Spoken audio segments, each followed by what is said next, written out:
have in my room.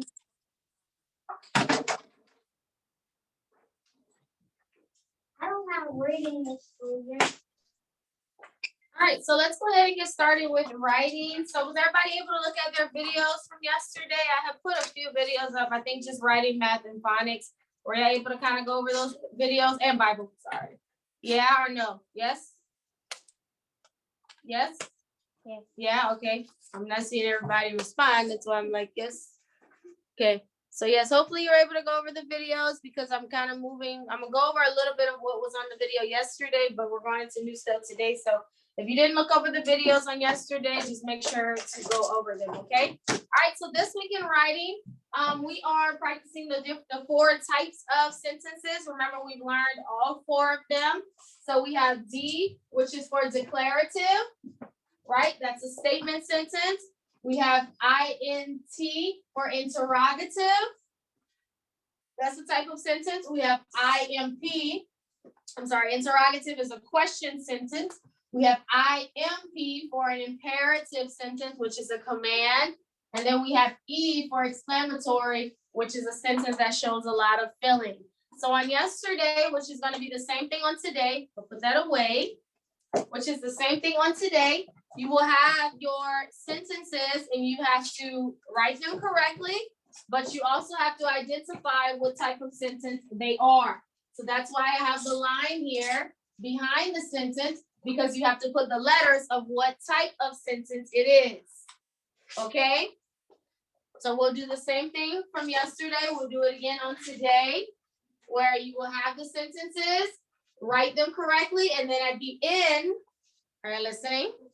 At the end, you're going to identify what type of sentence it is. Remember, some of them end with periods, some end with question marks, and some end with exclamation marks. It's your job to identify which one is which. So number 1 says, did you eat the hot dog? Number 2, that is a huge lion.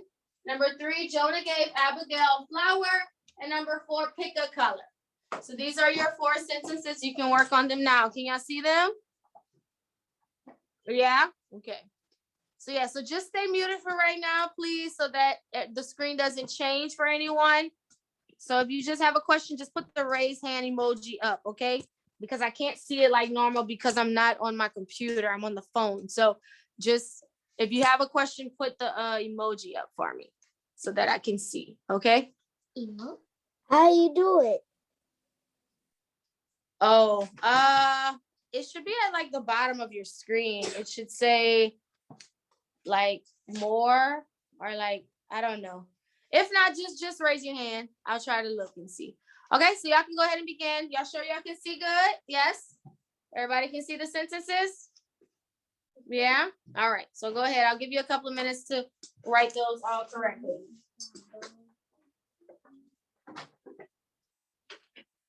I'm done. It's the wrong page. Oh, well, that's the one. No, I'm not on the wrong page. You have to put the letter of the color. Okay, erase that and put the letter. This one I do. So, What is this? so this is where A is. What number is supposed to be right here?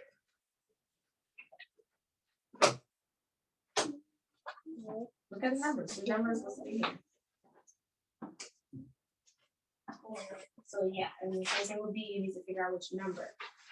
And this is 5, 0, 6, 8, 10, you go to 10, and then the pattern starts over, 12, 14, 16, 18. You're wrong.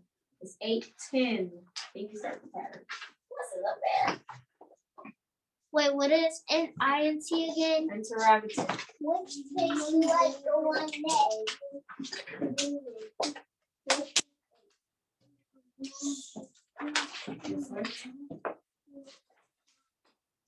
Yes, Solomon, you have a question?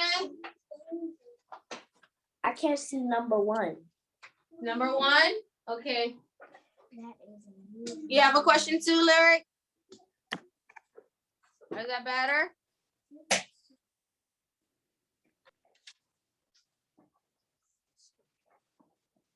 Is that better, Solomon? Yeah. Lyric, you have a question? Your screen's really blurry. It's blurry? Is it blurry for anyone? No. I don't know, Lyric.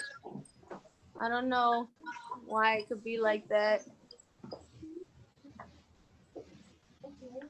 Is that better, Solomon?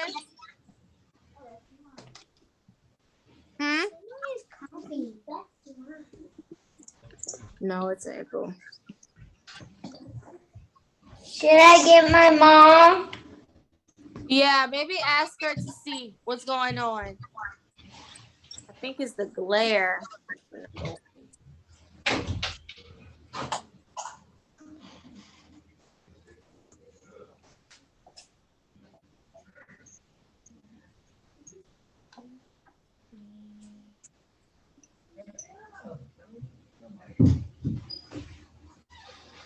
Sit right. What you do? And the screen's blurry. Oh, the screen is blurry. Okay, let me see. I think that's.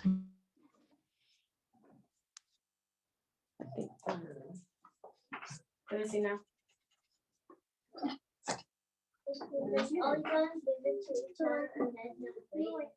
Brian. Brian. Sit up and do your sentences. What? I can't find my shoes. It has to be somewhere on the floor. I looked everywhere. Can we give it to each other and then do it? Give everybody London time. No, you do not change this. You have to put the number right here. Can you give me that paper right there on the floor? Okay, so a few more minutes.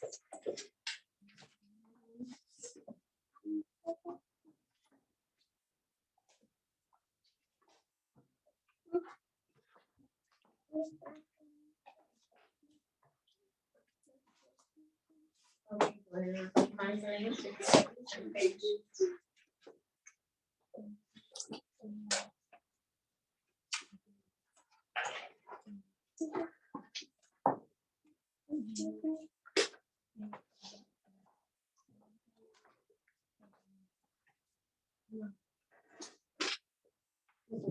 Write a word that is after you have to read the instructions. Read the instructions, you do not do it correct.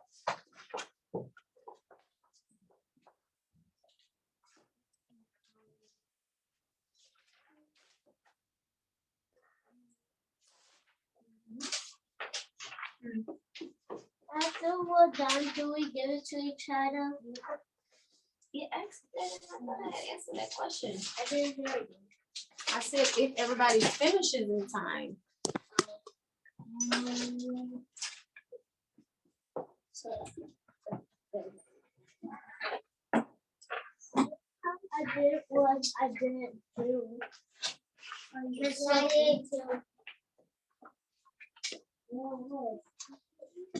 We'll see when we check. Hope I get all checks. All checks.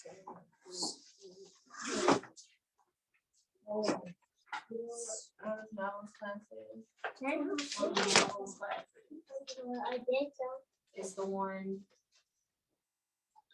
like when we're going to where we'll do pretty. The Yeah. classroom that's on this side right there. Oh yeah. That's why Miss Schultz is go knock and ask her. I tell her I need the charger back because my phone is not. Oh, that's right, Miss Williams.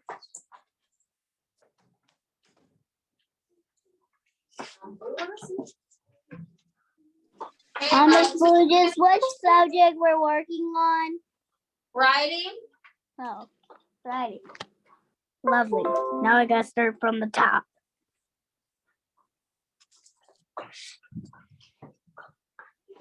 Where did you write it?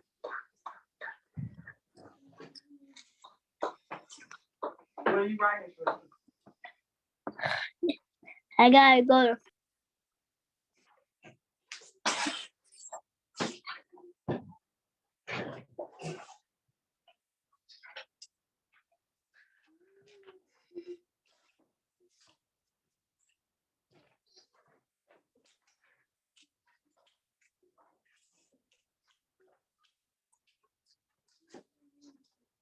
Okay, where's the other one?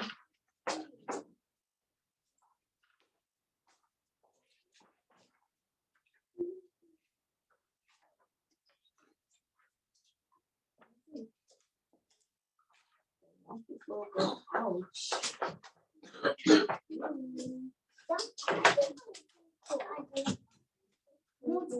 This one is coffee and pop. Who was in there? Miss Harvey. No, it's so Michelle, I saw where Michelle's is. Okay. Check the other two classrooms on that side. I will check this one. Hello. Miss Fulgis, what's the first sentence say? Did you eat the hot dog? Oh,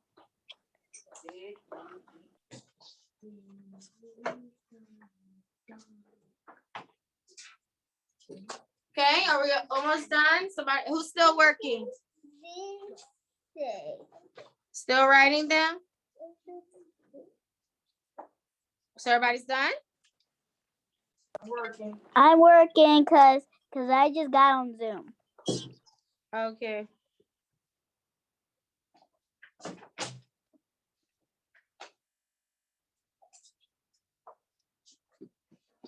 Could you?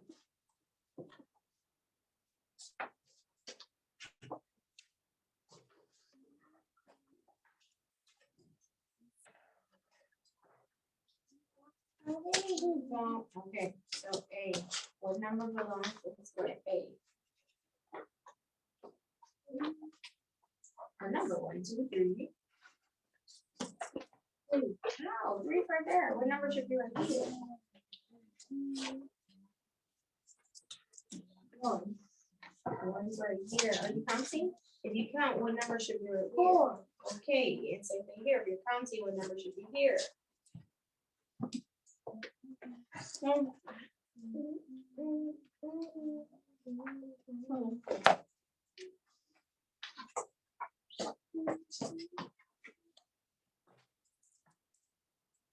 not reading these because they're not making actual words. You have to be able to read them so they can be marked as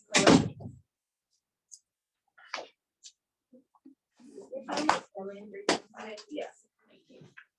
Where was she? And so fast. In her office?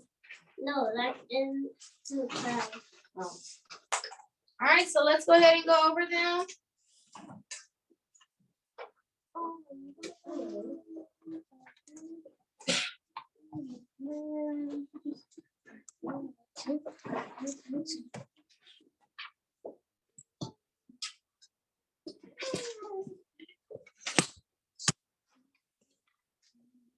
Okay.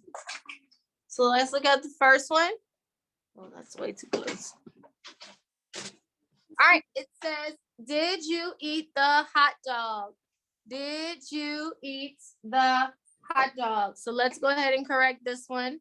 And what should I have done to this sentence to show the correct way to write it? Do you know this? Let's see. Go ahead, Solomon. Like this. Don't move it. You have to unmute, Solomon. Capitalize the D. Capitalize first letter D. Good. And put a question mark. Good. And so what kind of sentence is this right here? An interrogative. INT. Good. Interrogative. Oh, y'all can pass it. I forgot to say that. Oh, that's it. INT. Interrogative. Good. Did everybody get that correct? Yeah? Wait, Brian's not done. Give it to Brian. No, you can take it. Amina to Evan. Carly to Amina. Evan to Carly. Okay, number 2. I can't read yours. It says that is a huge lion. That is a huge lion. But who do I give? Okay. Brian. Nope, that's not what I said. Okay, go ahead, Hannah. Don't be right. He's like mine. Hannah, you can unmute. Capitalize this. Capitalize the T in that. And then you didn't do right. Letter. Exclamation point. Good. And so what type of sentence is it? Exclamatory. Yes, exclamatory. E. Exclamatory. Did everybody do that? Okay. This is an E, exclamatory. Okay, number 3. Jonah gave Abigail a flower. How would I write this sentence the correct way? Amina? Capitalize the J. Capitalize J in Jonah. Capitalize the A in Abigail. A in Abigail. And what is this? A period and what type of sentence? Declarative. D, declarative. Did everybody get that one correct? Yes? Huh? Okay, 4, pick a color. Pick a color. How would I write this one the correct way? Go ahead, Carly. Capitalize the P First letter P, capitalize. and D. I mean, yeah, D. Period. Period. All right, what type of sentence? D. That's not a declarative. I mean, imperative. Imperative, IMP. They're telling you to do something. Pick a color. Okay? Did everyone get all 4 of them the correct way? Correct? You know the difference between each type and the right punctuation? Yeah? Okay, awesome. Okay, so that's how our writing test will be on Thursday. You'll have the sentences you have to identify them and also probably write some of your own, okay? All right, let's keep moving. Let's go ahead and move on to phonics. So we introduced chart 12 on yesterday. Can I hold it? Did everybody look at their phonics video that discussed prefixes? I did it wrong. Yeah? Can I hold this one? No. No? Can I please hold it, Uh. Miss Well, guess we gotta go over that today again. So prefixes. So let's go ahead and go over chart 12 first. No, I got it. Can I? Okay. No. Why would you just stand on it?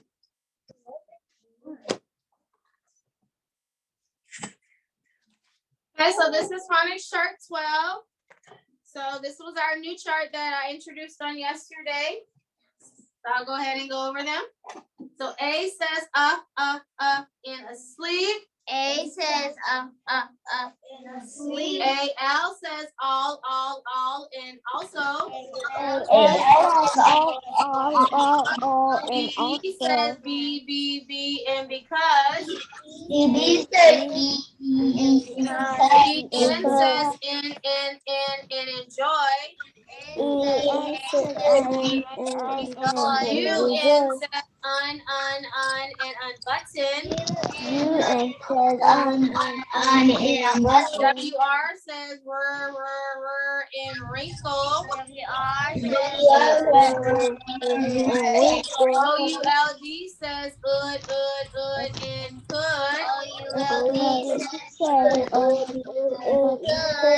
AIR says air, and hair. U says and push. OUGH says up, and enough. U says up, in country. ARR says air, in carry. IRE says ire, and fire. So this is phonics chart 12, and so in yesterday's video for phonics, I discussed how some of these sounds are similar to some of the other sounds that we could find on chart chart 9 and 10. So if you remember, that hyphen there shows us that these are not special sounds. So, but on chart 10, when we did like EST and EN and ING and ED, we know those were called suffixes. But here, the hyphen is in a different place on chart 12. The hyphen is actually behind the sound. So because it's behind the sound, that hyphen is letting us know to attach this to the front of a word. Suffixes go in the back of a root word, but these here go in the front of a root word. A root word, these are called prefixes. So we have suffixes and we have prefixes. Suffixes go at the end of the word, but then when we have the prefix here, they will attach to the beginning. You can see that here, A-L-O, B-E-B. See how they're all at the beginning of the word? Prefixes are in the beginning of a word. Is everybody focused? Because I see people writing. Are you writing the chart? Okay, so these are called prefixes. Prefixes go at the beginning of a word. So yesterday on the video, you might want to go over it. I introduced prefix and al, all. These were the two prefixes that we went over. So we mark them the exact same way that we mark a root word and a suffix. We underline the root word, we circle the prefix. Same exact thing, except now they're at the beginning of the word instead of the end of the word. So yesterday was and al, all. Today we'll do the rest of them, which are B-E-B, E-N-N, and U-N, un. Okay? All right, so look here. Let's go ahead and mark them. So look at the first one here. How am I going to mark this word? Okay, go ahead, Harlem. How am I marking it? B-E. So what do I do to B-E? Circle it. Okay.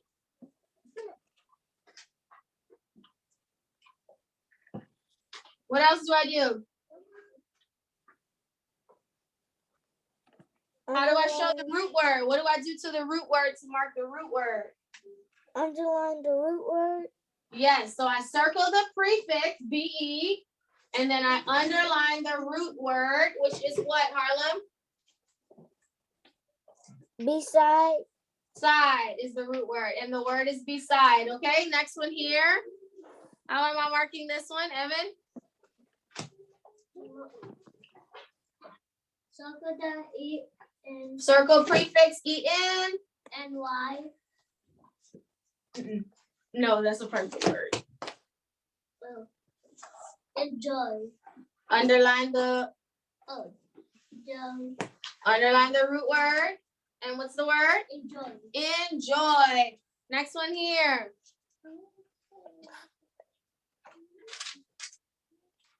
Okay, Solomon.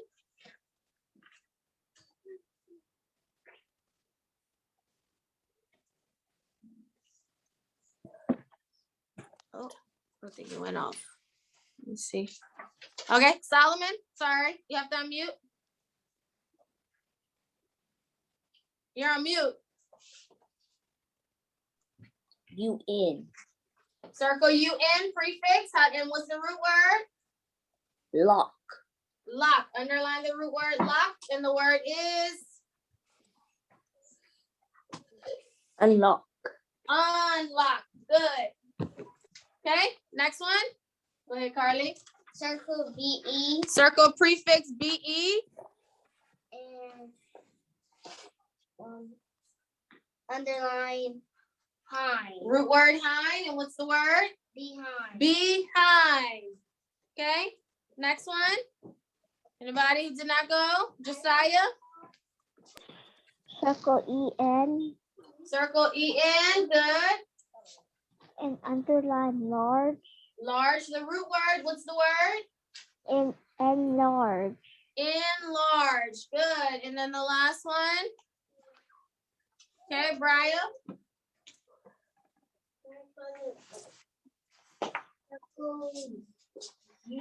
UN un.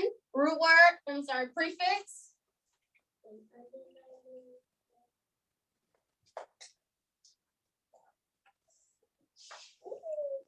BR and then that's a long A, silent I. Right. Aid. Braid. Underline the root word braid. And the word is? Unbraid. Good. So these are the prefixes. We have ALL. Today we did BEB, ENN, and UN. A prefix goes at the beginning of a word. It has to have a root word in order for it to be considered a prefix. Okay. All right. So let's go ahead and move on to right here, adding suffixes to the end of root words, following certain rules. Okay, here. All right, so I have shop. Let's turn it into shopping. Come and write it, Carly. Shop into shopping. She's gonna write it for us and show us the correct way.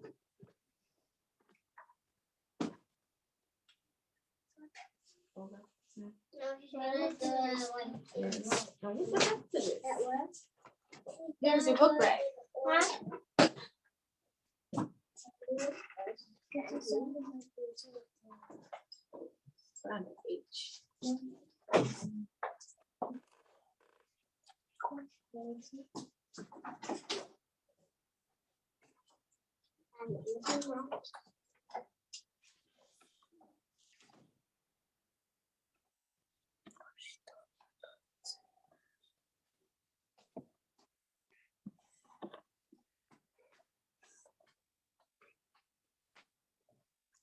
Good. So she doubled her consonant P to turn it into shopping. Good. Next, I have root word hide. I want to turn this into hiding. Could anyone tell me how to turn hide into hiding? Camille?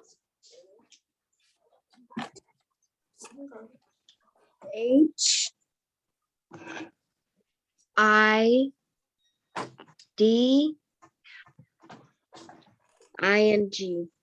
Yes, so we drop that E. Remember, anytime we have a silent E on the end, we drop the E, then add our suffix, and this turns into hiding.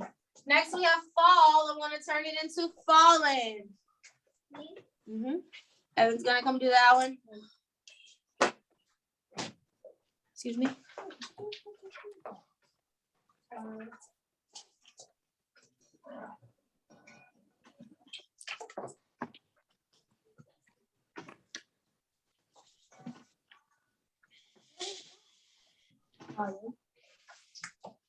You wrote it this way. I want to spin. Okay. So was there anything I needed to do? No, because of that special sound, ALL, I just add the suffix EN. So be careful with that. Yes, it did end with L, a consonant, but ALL is a special sound. So whenever it ends with a root word ends with a special sound, you just add the suffix to the end. Okay, next I have spin. I want to turn it into spinner. Spinner. Anyone? Okay, Hannah, spinner. How would I write spinner?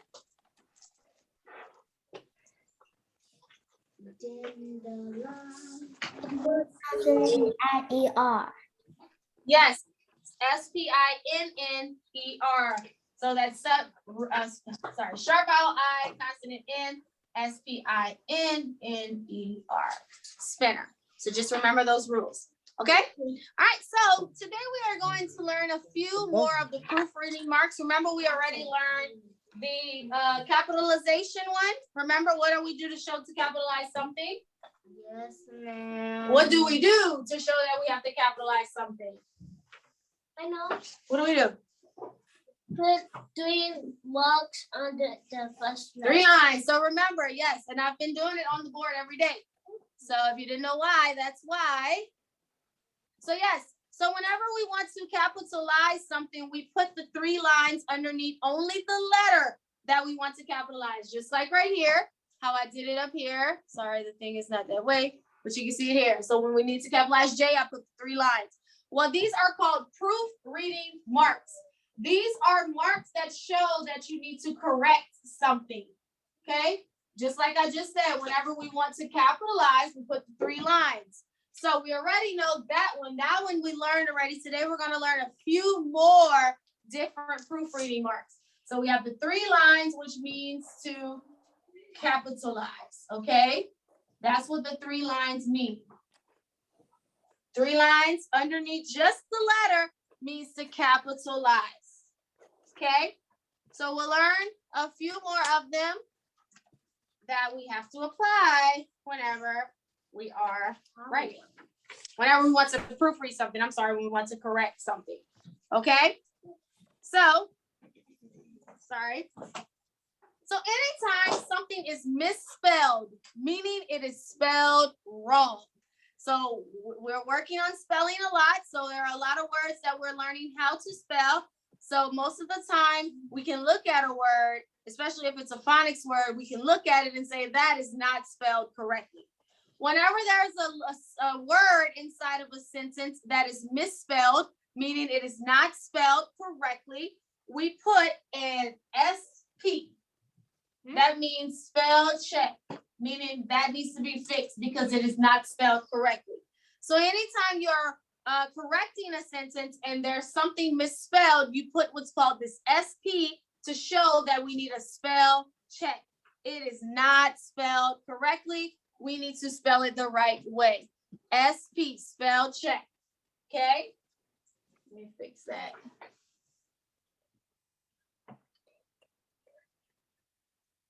Spell check, SP. Sometimes you may need to add a word inside of a sentence. Meaning if you read it, you're like, this doesn't make sense. It's missing a word. Sometimes we may need to add our own word inside of a sentence. We use this symbol here, which is called an insert. That is telling you you need to add a word right here. And I'll show you where to do it whenever we correct some sentences on the board. So anytime you want to insert a word, you would draw this little caret, is what it's called. It's called a caret, but we're going to call it a little arrow to show that you need to insert a word. A word is missing, okay? Anytime, sometimes we may have words in a sentence that we don't need.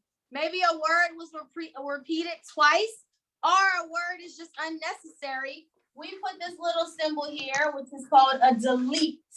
Meaning we need to take this out. Okay? Is everyone focused and listening? Yes, ma'am. Are we sure? Yes, ma'am. Doesn't look like it. Yes, ma'am. Okay. So again, so we have the 3 lines, which means to capitalize. We have the SP, which means spell check. That is when something is misspelled and we need it to be spelled the correct way. This is the caret here, which is also an arrow, which means to insert. Like if a word is missing and we need to add a word to a sentence, we would put this here. And then this little loop here is called delete. When we need to take something away, we put the symbol over it. So let's look at some sentences here, and I will show you exactly how we would use the symbols. Okay. So let's look at our sentences. I'm on these 3. Henry is my big brother. Henry is my big brother. Looking at this sentence, there are a couple of things that I need to fix. Could anyone tell me what's one thing for sure I need to fix on this sentence? Henry is my big brother. Okay, Solomon, what you have? There's no period. Okay, there's no period. So I said when something is missing in a sentence, what symbol would I use to show that something is missing? Does anyone remember? I just wrote all 4 of the symbols here. What symbol would I use? The arrow symbol. The insert. Yes. So I will put, so this is how I do it. I am saying that I need to add a period. So wherever I need to put the period, I put the insert right here, put the period. So what this means is that I need to insert a period right here. Do you see that? That's what that symbol is there for. So wherever I needed to add the punctuation, which was at the end of the sentence, I put the arrow at the bottom and then I put the period to show that I need to insert a period. Good, Solomon. Something else is wrong with this sentence.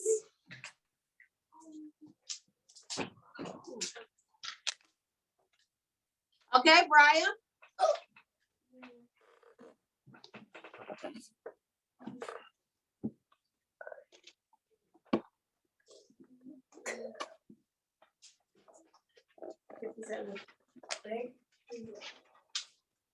Henry is my big brother. Something else is missing.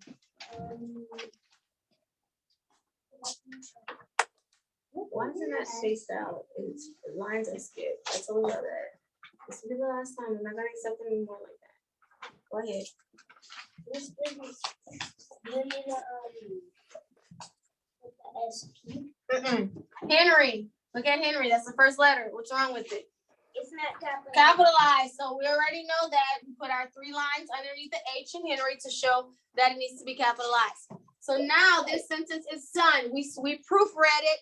We checked. We corrected the things that were wrong. We said we need a capital letter and we need to insert a period. Let's look at number 2. His birthday is tomorrow. His birthday is tomorrow. So we have a couple of things to do on this one here that we need to proofread. All right, let's start at the beginning. Okay, could someone give me the first thing I need to do? Carly. Delete one. I mean, Let's start from this way and work our way. So if this looks okay, go to the next thing. delete You. Well, no, I'm have to not delete. capitalize. Wait, no. Okay, let's see. Anybody can tell me what do I need to do? Okay. I'm trying to get people who hadn't gone, but it's always the same people raise their hand. Harlem, okay? Spell check. Thank you. Spell check. What's wrong? Well, I just pointed to which word is not correct? Birthday. Birthday. So I need to put a line and put an SP on top of birthday. That birthday is not spelled the correct way. Does anyone know how to spell birthdays? Harlem, you know how to spell birthday? Yes. Okay, how should I spell it correctly? It's BIRTHDAY.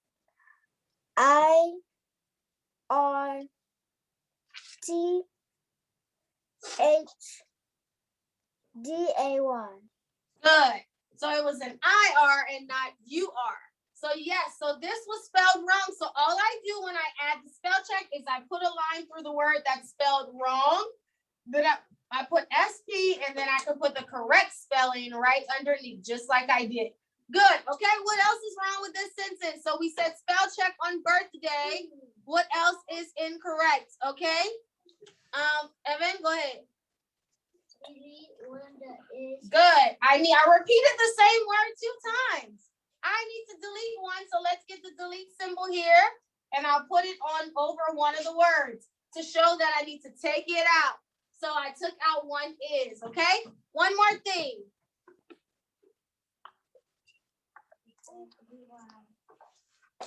Put number 1 again. Well, I guess so. Nobody's raising their hand. Okay, Amina? Capitalize the A. It's already capitalized. Oh. Insert period. Yes, insert. We need punctuation. So let's put this insert period to show that it's complete. So now the sentence is completely done. His birthday is tomorrow. So we did a spell check on birthday. We deleted one is and we inserted a period. Now the sentence is correct. The last one. Mom made a birthday cake. Him. Mom made a birthday cake. Him. Let's start at the beginning. Excuse me. Put the puzzle away. Put it away. Okay. So mom made a birthday cake. Him. Let's start at the beginning. All right, Lyric, could you tell me what's going on? What do I need to fix?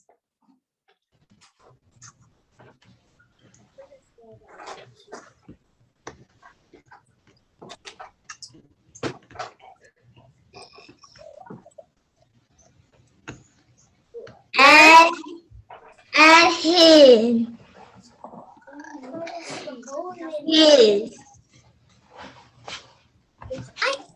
No, we don't need to add his.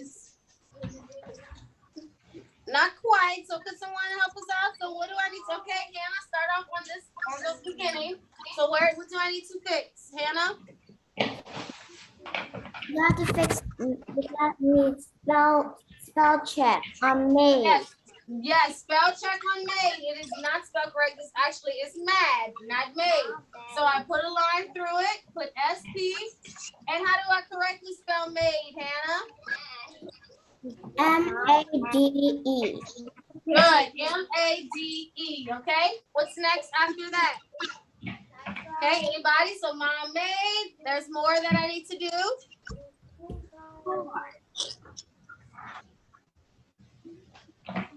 This one is that I try. Okay.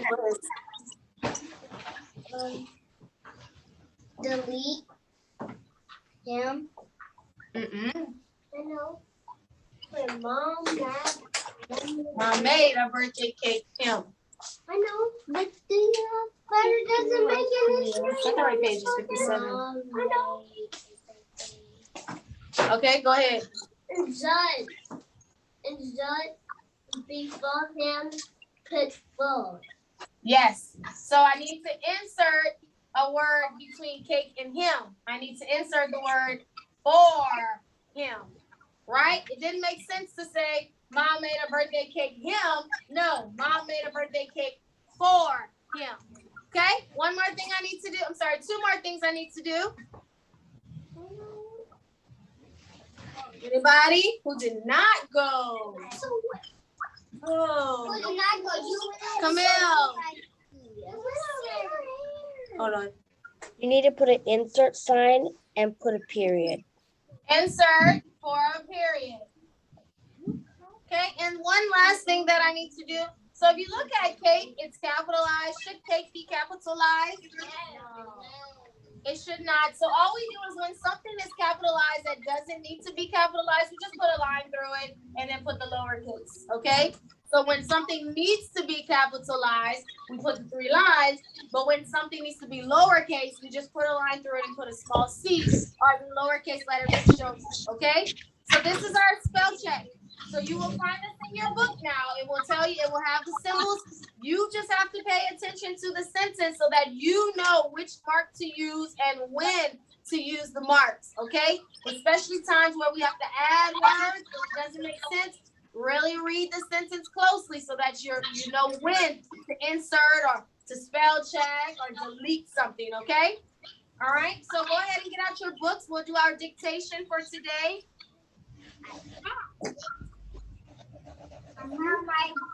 Your phonics and language book.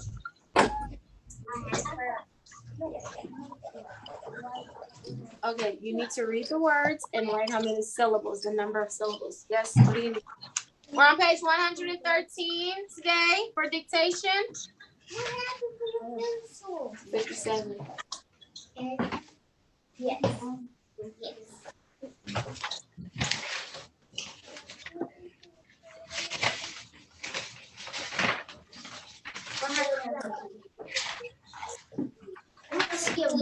Okay, phonics and language, page 113.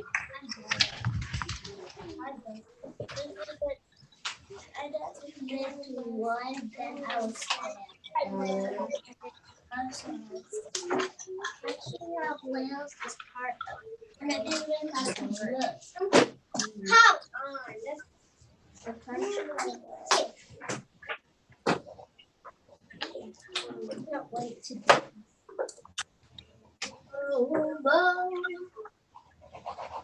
It's very small. Okay, let me know when you have it so that I can start.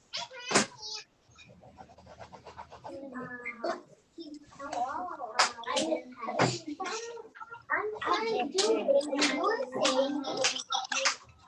didn't have it.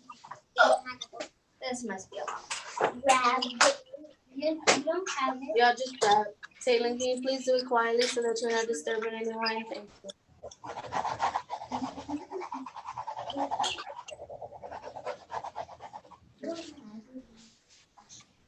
Okay, are we ready?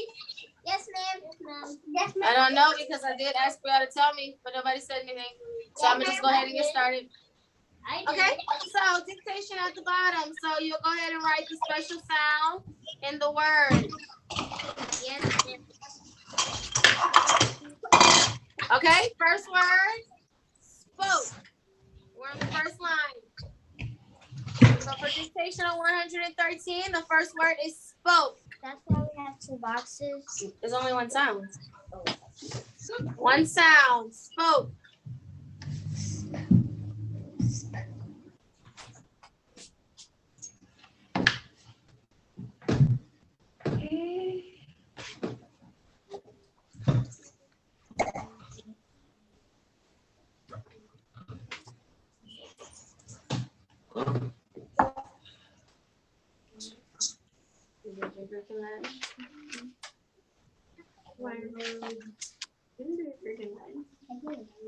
Where? Oh, Yeah. No one did this. yeah, you did. Figo and jungle. Oh, okay. What do you have to do Like right? a word that's opposite. Okay, spoke. What's the sound in spoke? Amina? SP. SP, okay. Next word. Circus. What's the special sound in circus? Circus. Be careful with that one. Circus. IPH says I.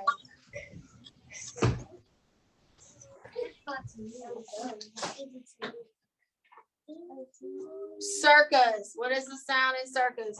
All right, Camille, what's the sound?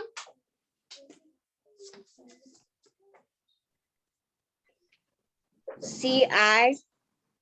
Not CI. What's Close, the but not second word? CI. What's the second word for this dictation? This is it. Circus is the second word. Okay. Let's see. Carly, what you have? C. C. Remember C that says circus. Next one.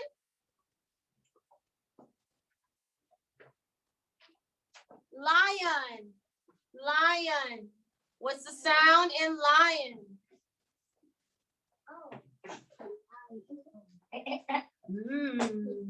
Give me some Harwins.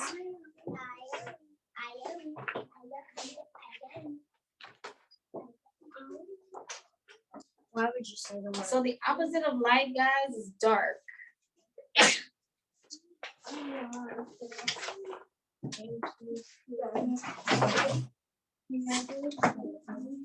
Just no talking to them or you're taking it away. Okay, what is the sound in lion? Lion, what is it? Oh, that says it's on the clue card too. Oh. Yeah. I'm dark. Oh, yeah. G-R-K. Okay, next one. Photo. Photo. What's the sound in photo? Oh, it's. Miss, was this a Greek word in one of the Spelling for times. in first grade? Photo. Was it one? What is the sound in photo, Harlem? PH. P-H. Good. Photo. P-H. All right. Now I'm on the box to the side. It has two lines on top of one another. I'm on the top line. Can you write the entire word? Pledge. Be careful with the J sound. J. Which J would go at the end of pledge? Can I go? Yeah, we got the power. Wait, full edge or pit? Pledge. No, I did. Yeah. We heard it before. Pledge. J. Pledge. Like if you say the Pledge of Allegiance, are you pledged to be kind?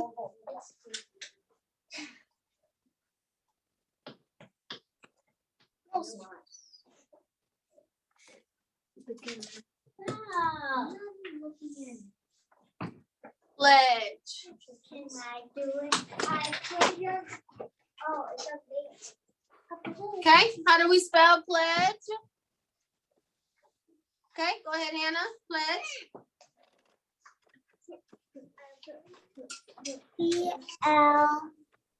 PLEDGE. P-L-E-D-G-E. Good. So remember, D-G-E is always followed by a short vowel. E-E. So D-G-E. I know. Next word, skip. Skip. Skip. Yes, skipped. And it had, yeah, skipped. I got this one that can go. I finished it.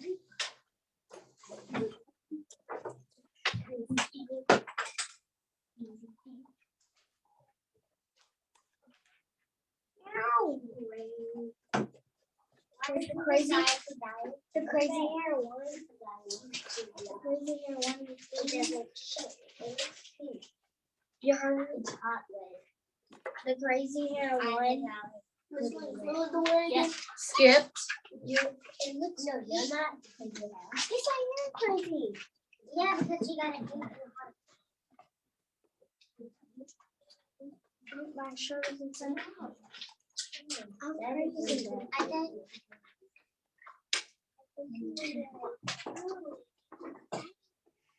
Okay, skipped. How should I write skipped? Can I try? Josiah? Sorry. Skipped. SKIPPING. Well, not skipping, skipped. SKIPPED. Yes, SKIPPED. Yes. Good. Okay. All right. So that's your dictation today. Dictation. All right. Let's go ahead and move on to our math lesson. Miss Flugent, Uh-huh. how many more studs you gotta do? Say it again. How many more studs you gotta do? We have like four other things. She said you don't like it. Miss Prudence. Miss Prudence, we're gonna try to get the last answer. Okay. All right. Was everyone able to view their video on number lines yesterday? Yes. Yeah. Did y'all complete the work page? Lesson worksheet 56. It had a number line. Yeah. Yes. Yes. Okay. Just making sure because I'm gonna go over it today, but I just want to make sure before I do.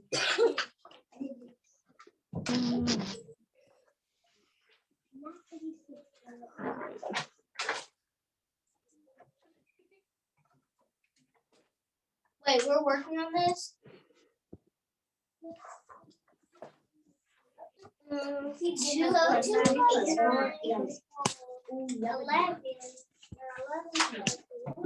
All right.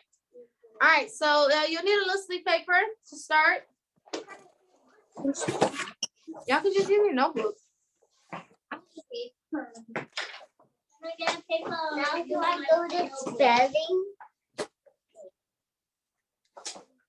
What's some milk burn? Make sure you're reading those words. The students, I'm ready for the last one. Can I do the last one? All right. All right. So let's go ahead and practice coins. Wait for me. Do not mix the paper from the left. Okay, that's where we'll start today, practicing coins. And we'll go into other stuff.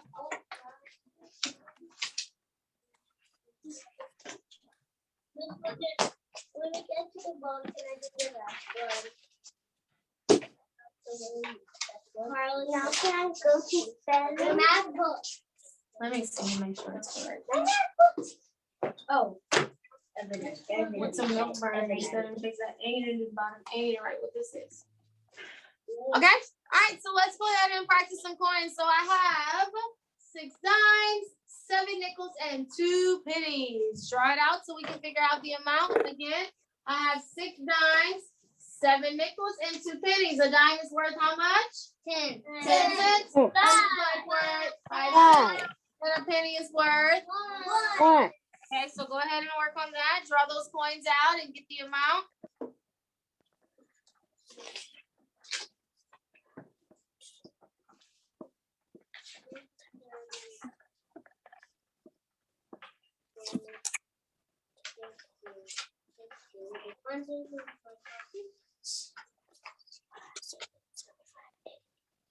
Right, did you finish your test from Friday?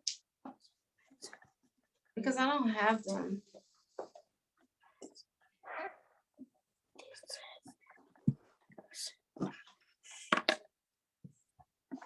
Dad, Miss Fulgence. Okay.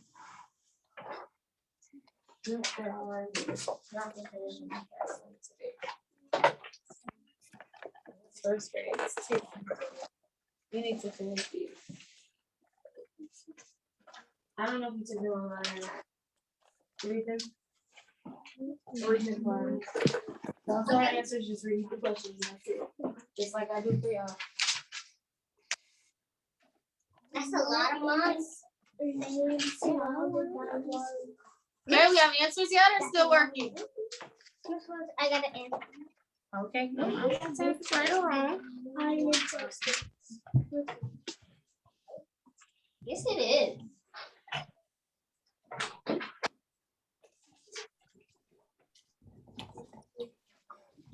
All right, so let's look at the amounts up here. So it said 6 dimes, 7 nickels, and 2 pennies. Let's see who has answers. You can show them on the screen so I can see what you have for those that are done.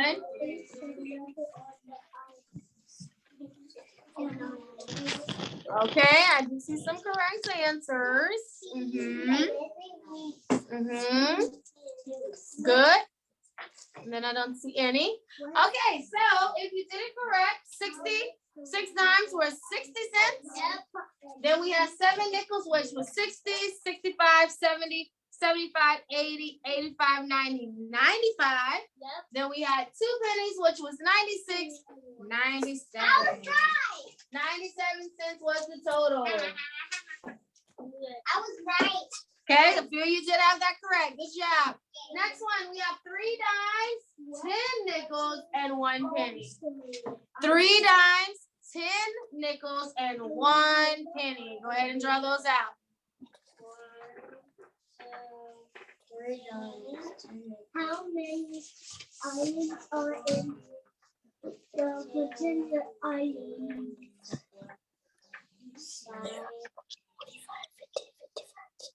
And from what you can have of 10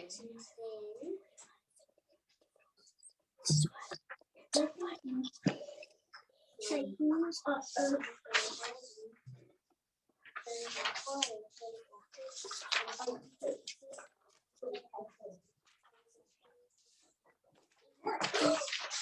Amanda, you did use this online last week? Yes, ma'am. Miss Flugence, I forgot to give you my green test folder. Okay. This is right. I tried my best, but I got here. What is heavy? What do I put in, Miss Flugence? Just put it right here.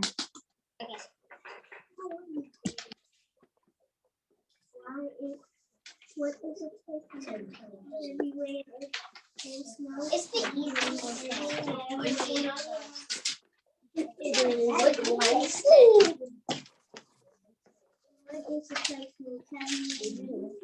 All right. Let's see. Okay, good. Thank you, Harlem. I see it. Good, Hannah. See. Okay.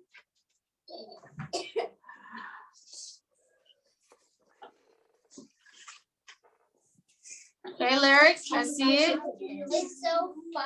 I'm not saying yes or no. You gotta see yourself. I did.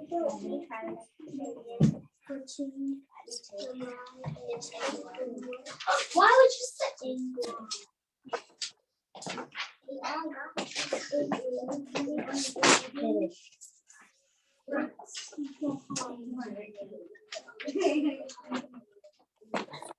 Okay. All right. So let's go over this one. So we had 3 dimes, 10 nickels, and 1 penny. 3 dimes was 30 cents. 10 nickels. So we say 35, 40, 45, 50, 55, 60, 65, 70, 75, 80. And then with that 1 penny, it turned it into 81 cents. 81 cents. I never got one. Okay. Me neither. All right. So I am going to give you an amount, and I need you to draw that amount using all 3 coins. Okay. So you are going to figure out how to give me this amount, okay? So I would like, sorry, 38 cents. Using all 3 coins, how can you get 38 cents? Okay. Go ahead. Let's see, and then we'll discuss 38 cents. How can I get to 38 cents with all 3 coins? You figure it out.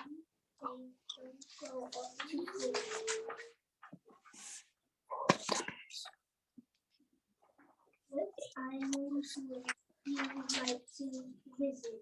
So you want to see. This is hard.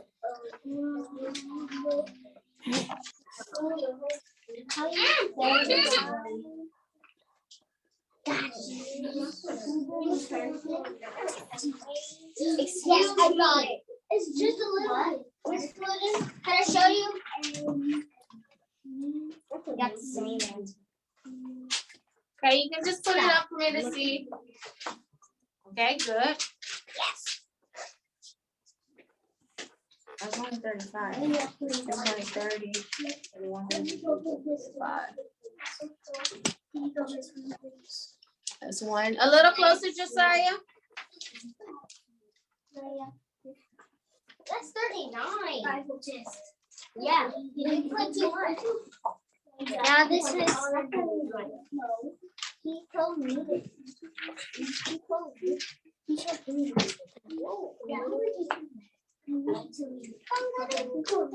Okay, let's see. 10, 20. Yep, that's good, Josiah.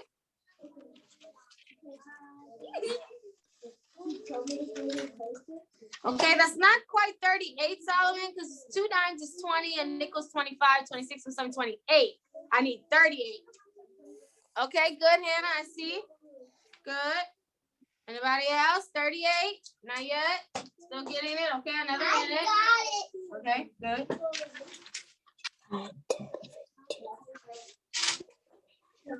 We're never fooled again. This one, on the last one, that, not do that one. Why are you asking me? They were excited. Uh-huh. Oh. What are the amounts? I don't see the numbers inside.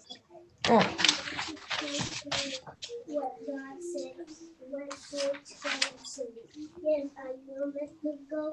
No, I will not let them go.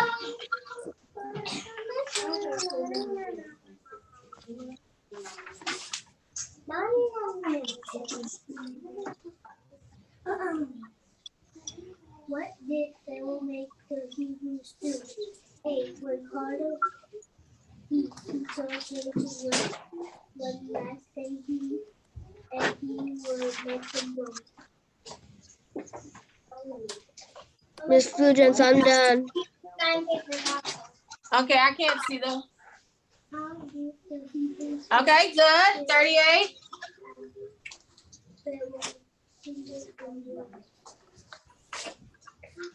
Okay, anybody else? Because most people did pretty much the same way. Okay, so if you didn't get it, that's okay. So in order to get to 38, most people did where they had 3 dimes, which was 30, and then a nickel made it 35, and then 3 pennies, 36, 37, 38. Good. No. 38 cents. So that was one way. You could have done 2 dimes. You could have did 3 nickels and 3 pennies. Wait, okay.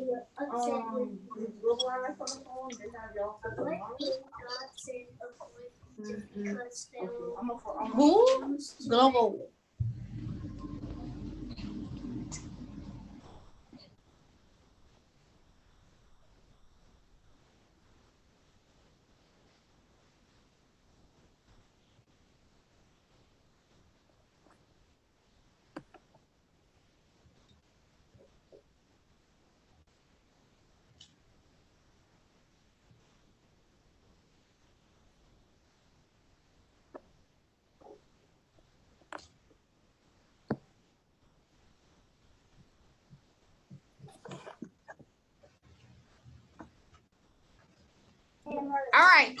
So let's go ahead and keep on moving throughout our lesson.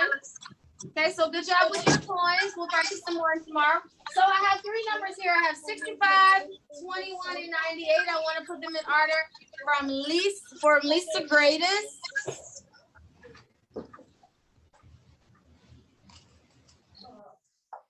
Okay, yeah. Okay, from least to greatest. So which one would be my greatest? Let's do it a little different today. Which one would be the greatest, meaning the biggest out of the three? Okay, Harlem? 98. Good, 98 would be my greatest. Which one would be the next bigger one out of 65 and 21? 65. 65, and then obviously which one is the smallest number out of the three? Very easy. Which one is the smallest? Brian? 12. 21? Oh. 21. Good. All right, I have numbers double digit. 70 plus 29. Who wants to walk me through how to add this one? 70 plus 29. Anybody would like to walk us through how to add this one up? Okay, Hannah?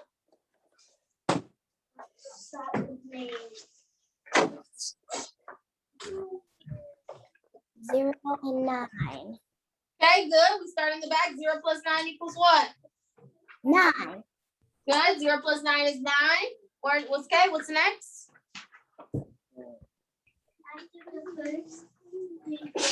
7 plus 2. 7 plus 2 also equals 9. What do I also have to make sure to put? The cent sign. Good. Make sure to put that cent sign if you're adding money. Cent sign. And so the answer is 99 cents. Good. 24 cents plus 35 cents. Let's add this one, Josiah. 5 plus 4 is 9. Good. 4 plus 5 is 9. 3 plus 2 is 5. 2 plus 3. Remember, you go from top to bottom. 2 plus 3 is 5. 59 cents. Awesome. So just remember, you always start in the back when you're adding double numbers. You go from top to bottom, bring your answer down. Move to the front, top to bottom, bring your answer down, okay? All right. So yesterday's lesson, you learned about number lines, as we can see here, right? Does everyone remember that? Yes. Did everyone look at their video from yesterday? Did you create your own number line on the paper and stuff?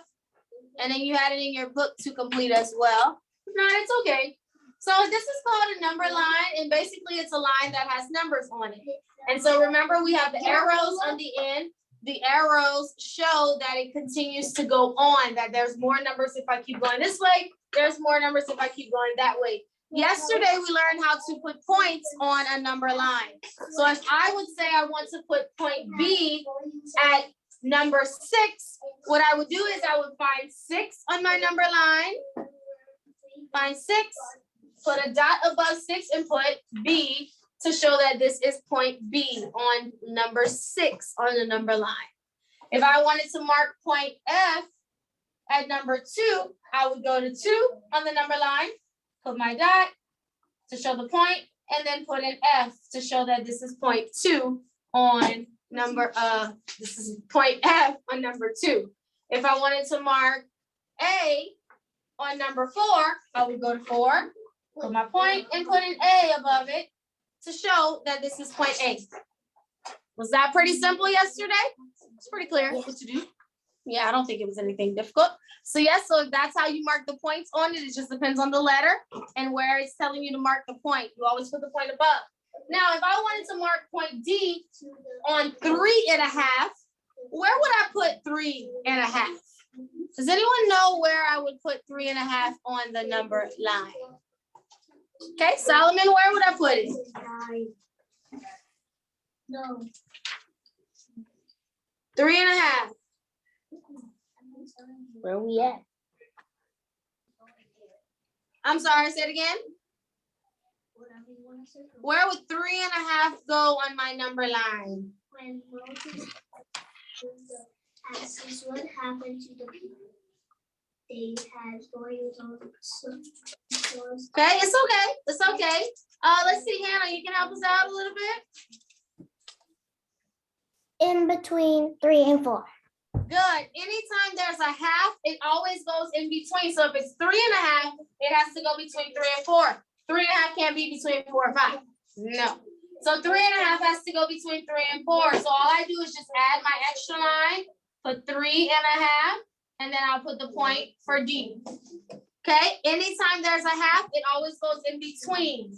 3.5 is not quite 4, and it's not 3. It's 3.5. So we'll put it between 3 and 4. All right. So today's lesson that we're learning new on today is how to add multiple numbers. So we've already learned how to add 3 numbers, right? We learned this last year in first grade, how to add 3 numbers. Let's kind of walk through that, and then we'll go into adding more than 3 numbers, because that's what we'll focus on, is adding more than 3 numbers. So I'll go ahead and walk through the steps that we learned on last year when it comes to adding 3 numbers. Please make sure that you are listening and focused, because there's a technique that I'm going to show you how to add numbers like this. So please make sure that you are focused. I know this. Okay. I had told y'all not to. You guys still did it anyway. That's not following instructions. Us? Okay. So I have 2 plus 3 plus 4. Last year we learned how to add 3 numbers. So if you remember, we always start in the beginning. And so what's the first thing I do, Carly? Add it. Add what? 2 plus 3. Okay, so I start with my first 2 numbers, which are 2 plus 3. So remember, we would draw the triangle to connect them. 2 plus 3, what does that equal to? 5. 5, and then I put a line because I added those 2. Now what do I do next? Add all the numbers. Which is what? 2 plus 2 plus 3 is done already. 5. 4. So now I add 5 plus 4. I connect these 2, and that equals 9. 9. So 2 plus 3 plus 4 equals 9. So does anyone remember, is this familiar from last year when we added 3 numbers? Yes? Yes. Okay, let's practice another one just to make sure that we're clear on how to do this before we move on to the next set. I wanna do the bottom. Let's do 4 plus 1 plus 6. Okay?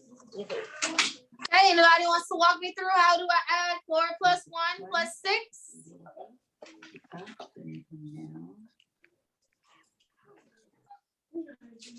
right, go ahead, Josiah. How am I going to add this one? 4 plus 1 is 5.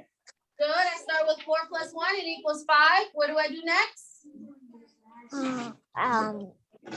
Draw the 5 to the 6. 5 plus 6, and it equals 11. 11. Good. Okay. Good. So this is just a review of how to add 3. Now, as you can see, with the other facts that I have here, we are going to add, oh, excuse me. We are going to add more than 3 numbers, as you can see here, okay? So we are going to add these numbers. Now, it seems like a lot, and it can get very hard to add it like this. Like if I was trying to say 2 plus 9, 11, 11 plus 1, 12, 12 plus 3, 15. Yeah, it gets harder and harder. But I'll show you a way that you can group everything. It's called the associative property, meaning you are adding numbers that are associated with a certain number. And I'm going to explain what that means in a second. That's just the bigger words for what we're doing. Okay? So I'll show you how to break down a fact that's this big, an addition fact that's this big, how to break it down to where it's a lot easier to add. So if you look at this, I have 2 plus 9 plus 1 plus 3 plus 8 plus 7 plus 5. Okay? So how we're going to add this is this way. We're going to locate our tens first. What does that mean? I'm going to find all of the facts that equal to 10 first. Okay? So looking at these numbers that I'm adding here, does anyone have an idea of what numbers equal to 10? If I put them 2 together to add, they will equal to 10. What do you have? 9 plus 1. 9 and 1. So let's start here. So 9 plus 1, that equals what? 10. I'm gonna circle it. I can X off 9 and 1 because I added those two already. All I have left is 2 plus 3 plus 8 plus 7 plus 5. Are there any other numbers on here that can equal to 10? I'm breaking this fact down so that it's easier to add it up. Any other facts on here that equal to 10? Does anyone know? I know it. Okay, Amina? 3 plus 7. 3 plus 7. Let's connect these two. 3 and 7 equals 10. Let's X off 3, X off 7. Now I have 2 plus 8 plus 5. Anything else in here can equal to 10. Evan? 2 plus 8. 2 and 8. So let's connect 2 all the way to 8. That's cool. That equals 10. X off 2, X off 8. Now all we have left is a 5. Nothing I can do with this 5, but we'll keep it. So now that I've broken the fact down by tens, meaning I use all the ones that's 10, now I can add my tens together and just add this 5 at the end. So how do I add the tens? I can just count by tens, or I can say 10 plus 10 plus 10, or I can say 10, 20, 30. But remember, there's this 5 remaining, so I still need to add this 5. So that's 10 plus 10 plus 10 plus 5. What would my answer be? Anybody knows? 10 plus 10 plus 10 plus 5 equals 35. How do you know? Because you say 10, 20, 30 plus 5 more is 35. Oh, I thought you count by 1. No, you count by tens because we added. That's what we just did. So what we did is we broke the fact down into the facts that equal 10. Why? Because tens are usually easier to count, right? Usually it's easier to count by tens. So we took all the facts that equal to 10 and we made them into the tens so that whenever we were finished, we could just count by tens plus whatever was remaining, add that to the tens, and now we came up with our answer. Okay, how is that? Who's like, yeah. People still aren't looking at the screen. They're doing whatever they're doing, but okay. How is that? Okay, let's go ahead and do another one. Okay, so I have 1 plus 9 plus 2 plus 8 plus 3 plus 7 plus 4 plus 6 plus 5 plus 5. Now that sounds like a lot of numbers we're adding at one time. But remember, once we break it down into the tens, it gets a lot easier to add this number. Okay? Can I do this one, please? We're gonna do it together. All right, so let's break it down into the tens. So just like I did with this one, can you find any of the two numbers together that equal to 10? Harlem, what you have? You're on mute? 5 plus 5? 5 plus 5, you said? Yes. Yep, so I have 5 plus 5 here. Let's connect those two. 5 plus 5 is 10. We're gonna X off 5 and 5. Once you add two numbers up, X them off so that you know that you use those two numbers already. You don't want to add it again. Okay, what's another fact that equals to 10? That equals to 10. Camille? 1 plus 9. 1 plus 9. Can you have another one? 1 plus 9. So let's connect 1 and 9. That equals to 10. Let's X off 1 and 9, okay? What other numbers can also equal to 10? What else do we have on here that can also equal to 10? Okay, Solomon, what you have? Oh. 2 plus 8 equals 10. 2 plus 8. 2 plus 8, 10. Let's X it off. Good. What's another fact, Josiah, that equals to 10? 3 plus 7. 3 and 7, 10. Good. And then we have 4 and 6 left. And so what does 4 and 6 equal to? 10. Amina? 10. So now we don't have anything left over. We actually added all of our numbers. So now, how do I figure out the answer? How do I figure out the answer now? Evan, 50. how do I figure out the answer? 10 plus 10 plus 10. I add all them tens up at the bottom, or I can just count them, right? So 10 plus 10 plus 10 plus 10 plus 10 equals 50. 50. How is that? Good. Good? Great. Okay, you should have your loosely paper out. I want you to work with me on the next one. The next few that we'll do. Where's my pencil? Found it. I did. This one. Okay, are we ready? I just want to make sure everybody's ready. Okay, but I'm ready. I'm ready. And everybody.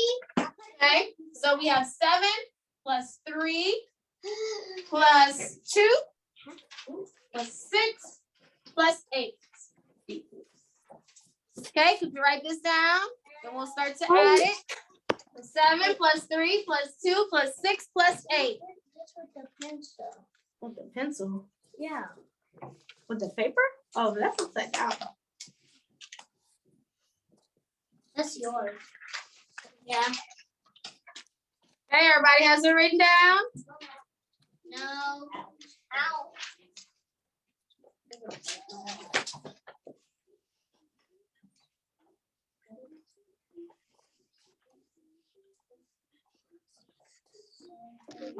I'll put mine down.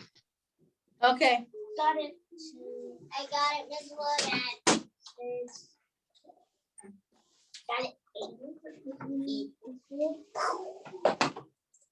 This is easy. No stress. It's easy to me.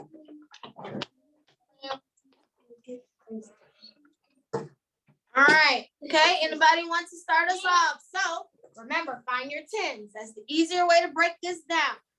All right, let's see. Camille, give me a 10. 7 plus 3. 7 plus 3. Okay, so let's connect 7 and 3. That equals to 10. So go ahead and do that on your paper while we're working. 7 and 3 is 10. Let's X off 7 and 3 because we added those already. I'm just happy I got to do one of them. Okay, what's another 10? Amina, what's another 10? 8 plus 2. 8 and 2. Let's connect 8 and 2. That's a 10. Let's X up 2, X up 8. And you don't have to X them off. I just do that so that you don't count that same number twice. But if you're drawing those triangles to connect them, then you should already know I added that already. Okay? So just keep that in mind.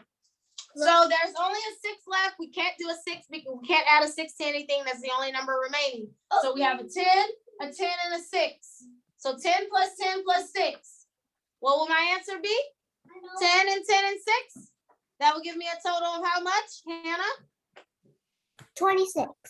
Good. 10, 20, 26. All right, let's do another one.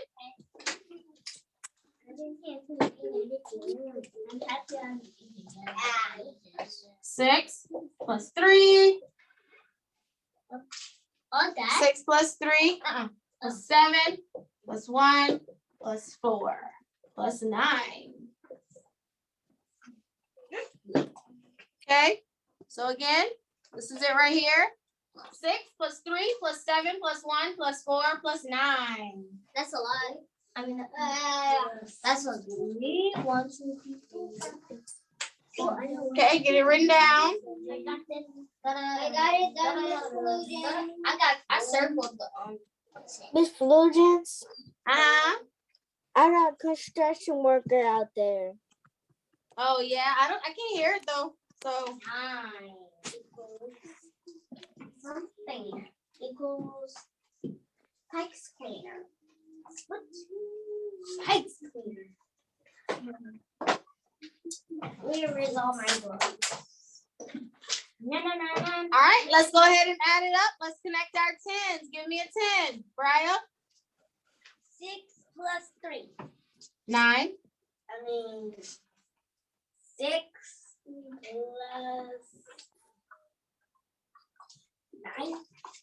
9. No. 6 and 4. Oh, 6 and 4 make 10. Okay. 6 and 4. What's another 10 I can create from these? Camille?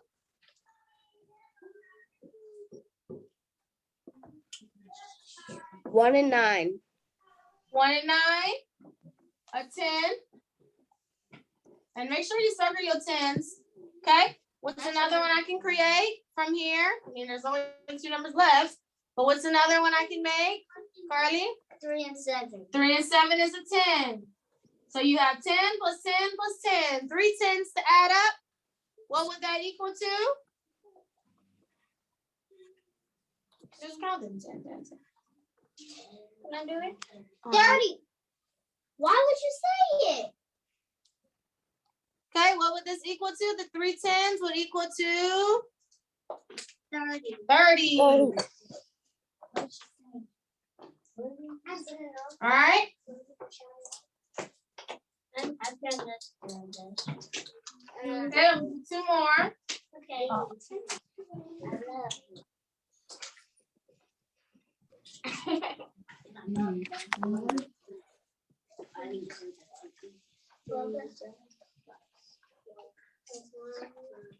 right, so girls will do this one.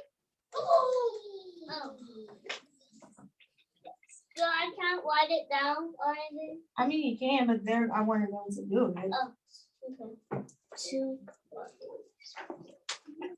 I'm just gonna write it down. Okay, and boys will do this one. So go ahead, girls will do the top one, boys will do the bottom one. Go ahead and add it up. Wait, oh.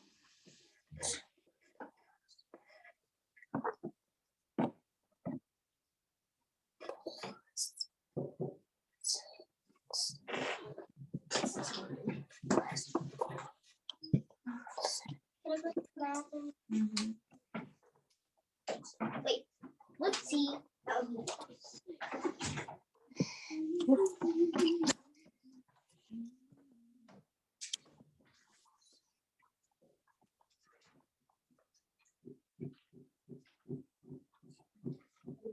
got it written down.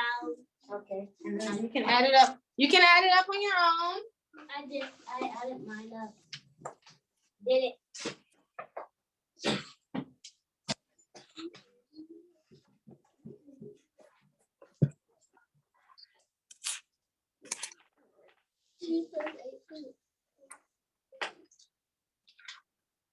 I wrote both of them down.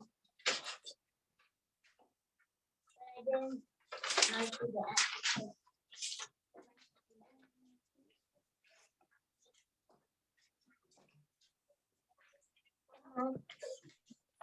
You added your 10s. You still have 2 numbers left, 4 and 8. Oh yeah. 27. But they don't. Okay, when you get it, you can just show me on the screen what your answer is. Once you have it, I'm gonna just look at it and then we'll discuss it. Stop. Don't give her answers. Because I can't choose because I'm not going to do the one she's doing.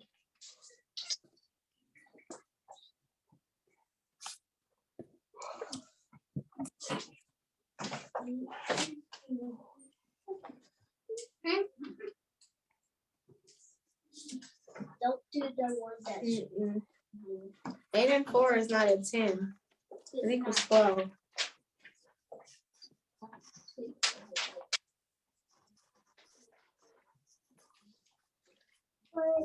Yep, 12 plus 8 equals 12. Do you add these two? You can. So you have 10, 20. So you can do 4, add 4 to that. Then from there, count how many more plus 8. Bye, Miss Williams. Yeah, I'm looking now. Okay, good, Arlen. Okay, Hannah, Omar. Okay.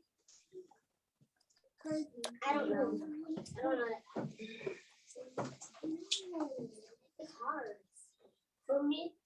Okay. We'll give another minute.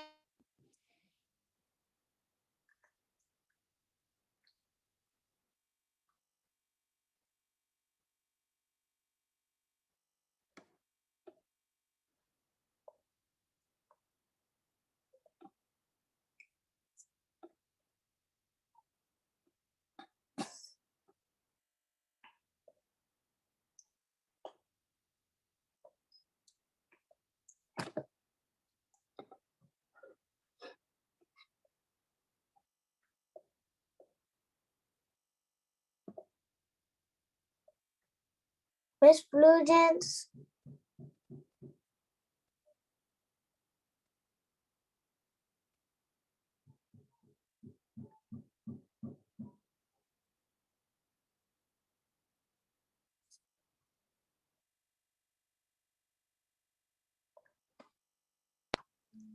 All right, let's see what we have, okay?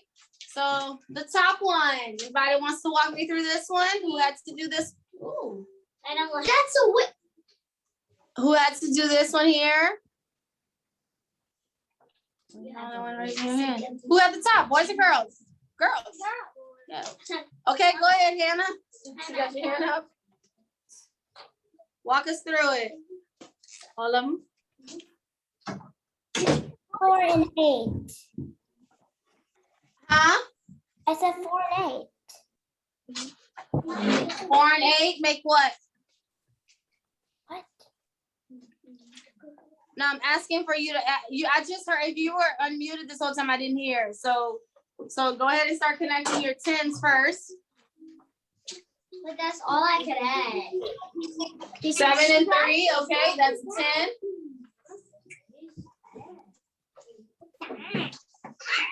1 and 9. 1 and 9 is a 10. Okay. What do I do next?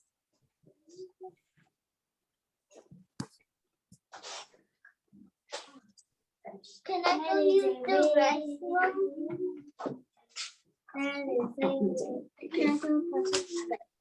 And no talking. That's a whip.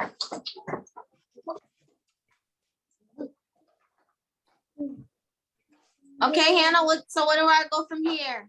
So I have 10 and 10. I have a 4 left over and an 8. That's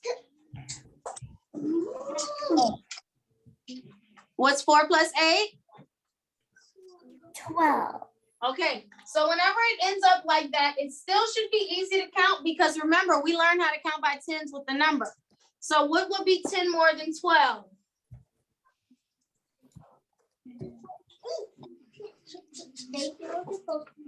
10 more than 12 would be 22, and then 10 more than 22 would be? 32. There you go, 32. So remember, that's why we're breaking into tens because sometimes we'll have 2 numbers left over. We just add those 2 numbers and then count 10 more than what that answer was. Okay? 32, is that what all the girls had? 32? I did it.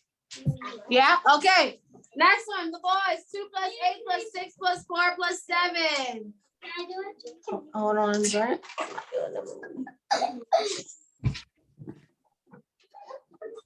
Anybody? No? Me. Okay, let me let Harlem go.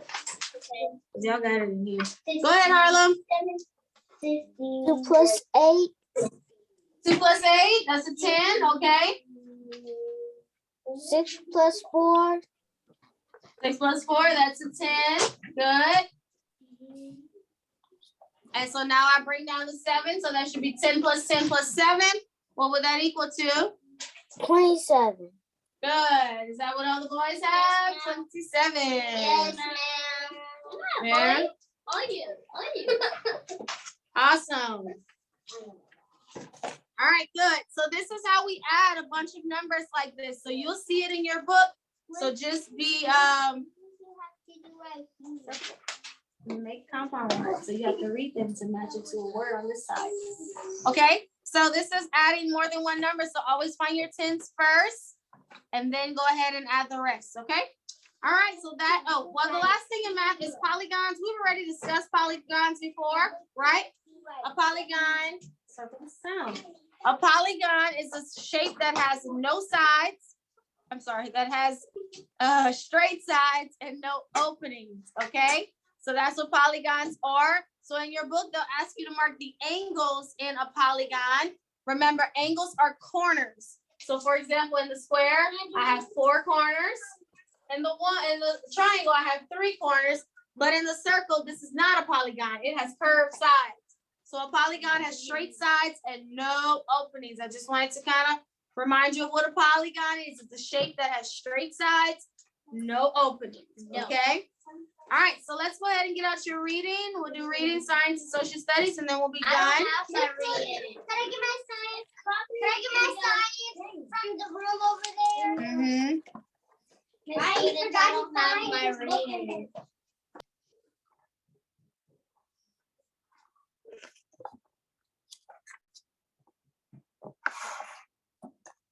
Miss Flugents.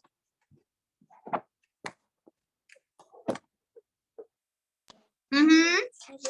May I use the bathroom? Sure. Mrs. Woodges, are we in science? Your book.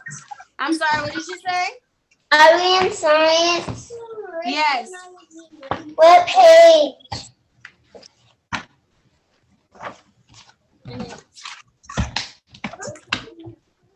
Here, I'm gonna. Huh? Oh, I shouldn't. Oh, okay. All right. Thank you. Is that your business? Mommy first. Hold on.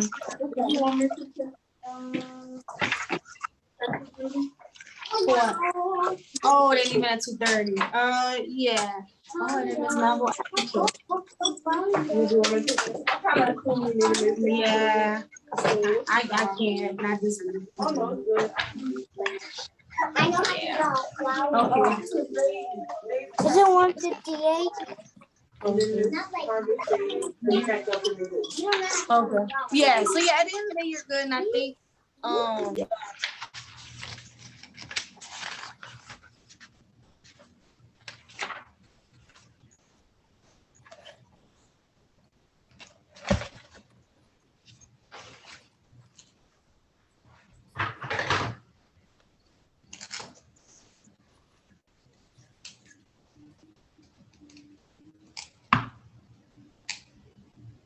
all right, we're on 158.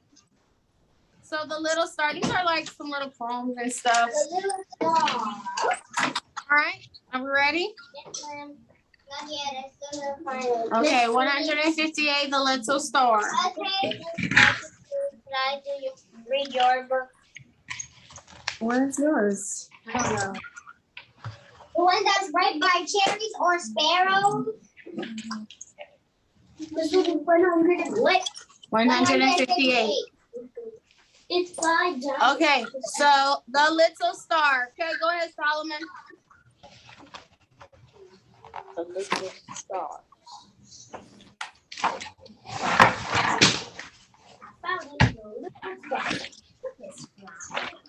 Okay, page 158 in reading.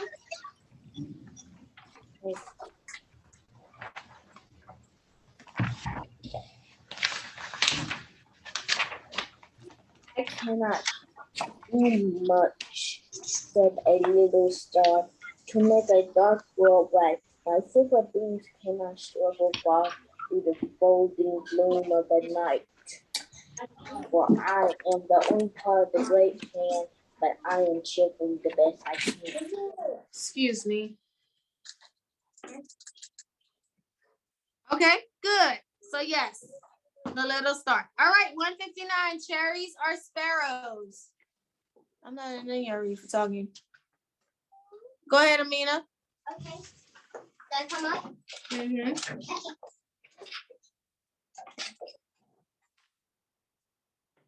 Cherries or sparrows? There was once a king who was very fond of cherries. The sparrows in his garden pecked nearly all of the ripe fruit. One day, almost every cherry in his dish had been marked by a sparrow's beak. This made the king very angry. Kill all the sparrows, he ordered. Okay, so there was a king. He loves cherries. Okay, but the problem is that the sparrows in the garden would eat them, right? So he was not happy about that. He wanted to get rid of all of them. Okay, so 160.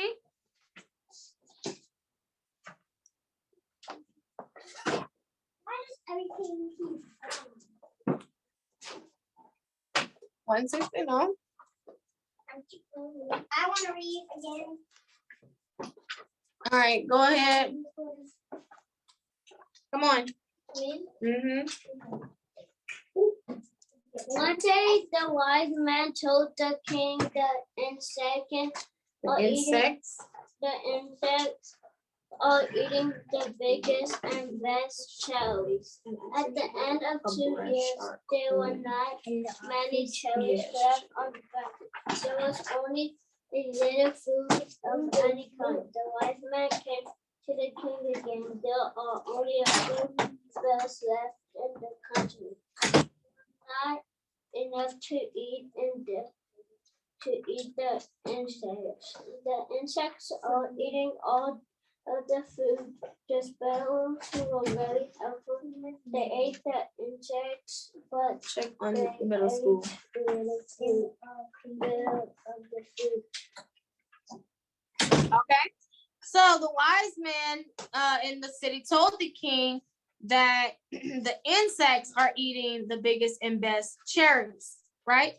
So after about 2 years, there weren't any cherries left over. And so because of what, he did to all the sparrows, they were like, the sparrows aren't there. And there aren't a lot of sparrows enough to eat the insects. Because although the sparrows are eating the cherries, they were also eating the insects. And now the insects are eating the cherries. So the king realized that the sparrows, even though they did eat some of the cherries, they actually were helping out. Okay, because they were also eating those insects that were damaging the plants. So the king has a choice. 161. I have to go back to the page because I lost the page. Okay, come on, Carly.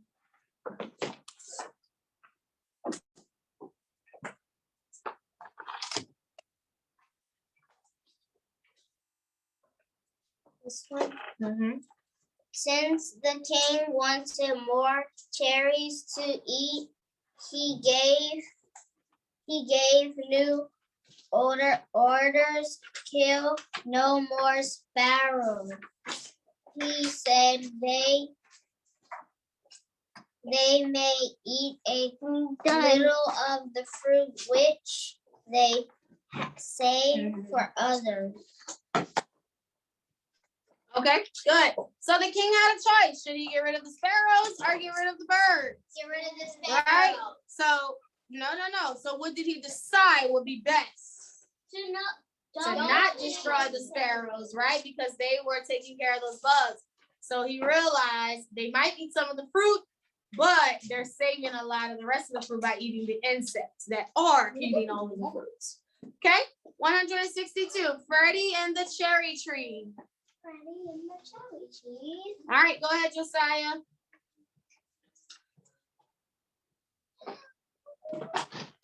Freddie saw some fire ripe cherries hanging on a cherry tree, and he said, "You pretty cherries, will you not come down to me? Thank you kindly for the cherry. We would rather stay up here. If we dared stop this morning, you would eat us up. I fear when the finest of the cherries dangled from a slender twig. You are beautiful," said Freddie, "red and ripe and oh, how big." Okay, 163.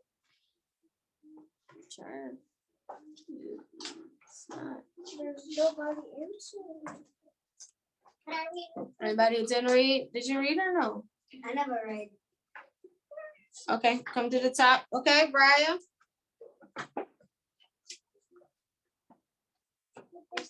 The whole book. Yeah, well, not this week.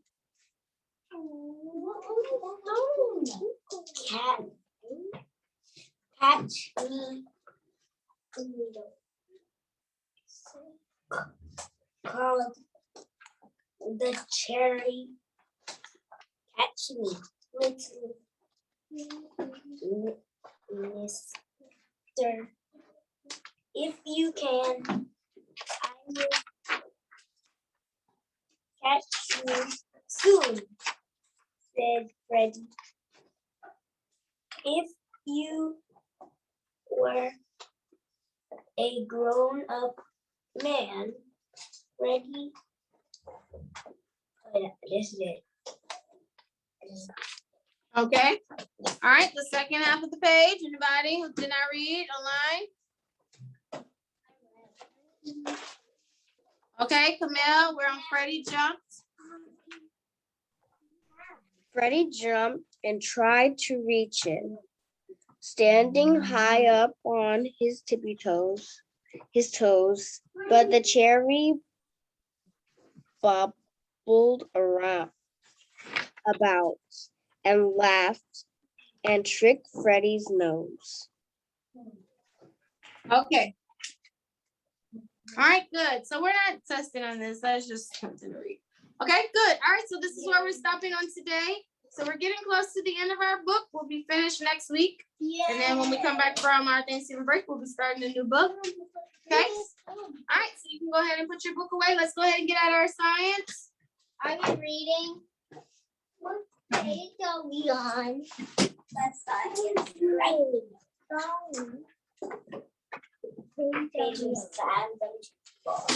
Get this, 22. Are we going outside today? No, I'm Actually, I don't want to read. All right, so we've been talking about plants. Last week we discussed leaves. We're on page 47 today. But last week we discussed leaves, and a leaf's job is to make food for the plant.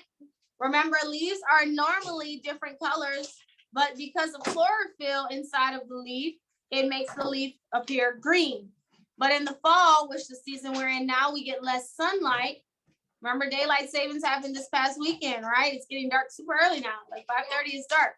Yeah. So we get less sunlight now, so that means that the chlorophyll in the plant, remember, sunlight is one of the ingredients for a plant to make food. So because the plant can't make food anymore, it's blocked now, and the chlorophyll can't get through the plant. So we start to see the plant change, the leaf change colors like red and orange and green, yellow and purple. We see those colors, and eventually the plants are dying. Okay, so that's what we discussed last week when we talked about leaves. This week we're on roots. I'll go through the pages. Okay, so the root is probably the most important part of the plant, right? It has to be, because that's where the plant starts. We put the seed in the ground, of course, and it has to have strong roots in order for it to push up out of the ground. So have you ever tried to pull a weed out of the ground? Why did you have to tug so hard? Because the roots are holding that plant tightly in the soil. When a seed begins to grow, it first pushes out a tiny little root, and that little root looks like a little string. But as it starts to grow and grow, it gets more and more and more, and eventually on page 47, that's what it looks like underneath. So have you ever pulled out a root before and you saw how it looks? And it looks similar to that on 47. Yeah, I tried. Okay, so the job of a root is to hold the plant tightly in the soil. Soil is the dirt, the ground. That root holds that plant there.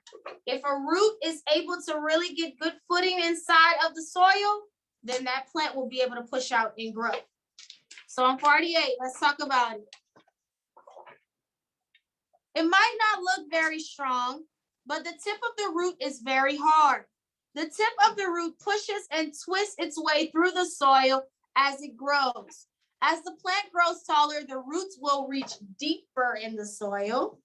The roots must grow longer to hold the bigger plant in the ground.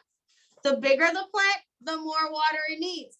The plant gets bigger. As the plant gets bigger, the roots reach further down in the soil for more water. So how far down the roots go depends on how big the plant is. So like a little flower, it's going to have some roots in the ground, but they might not be that deep in the ground. That's why some flowers, you can just pull it out so easy. But think about like a little tree. We'll say like a lemon tree, because those aren't like huge trees. You can't just pull a lemon tree out of the ground, right? That's because it's pretty big. So those roots have to go stronger in the ground. So as it said, as the plant grows taller, the deeper those roots go.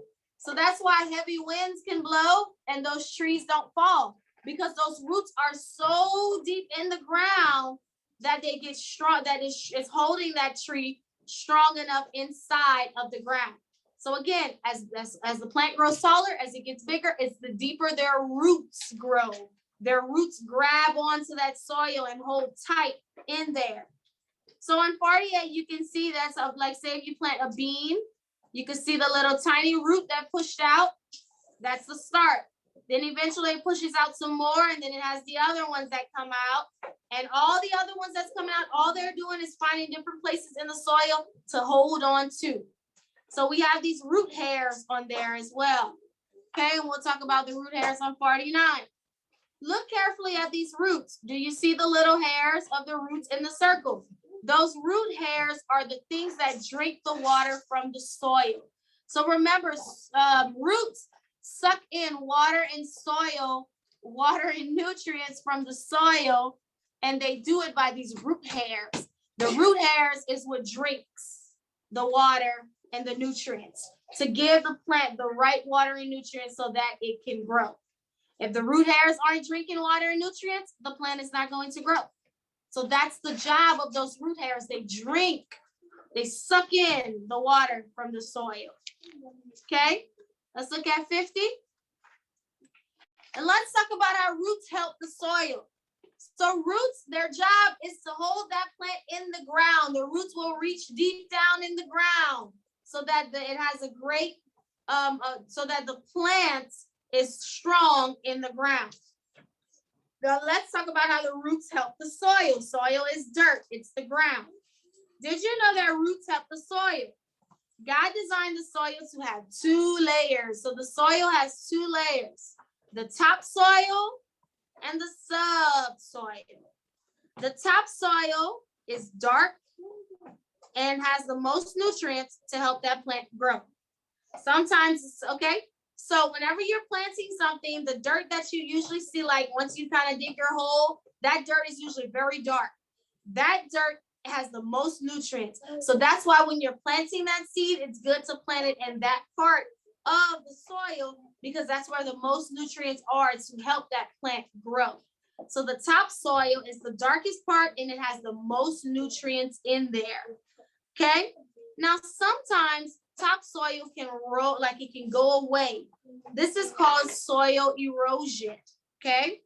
It can happen by water coming like a flood, or it can happen by just strong wind. If the soil becomes loose and dry, it is easy for the wind to blow away the topsoil. So the topsoil will just kind of go away. And we don't want that to happen because if we don't have topsoil, then we don't have good soil to put seeds in so that they can grow.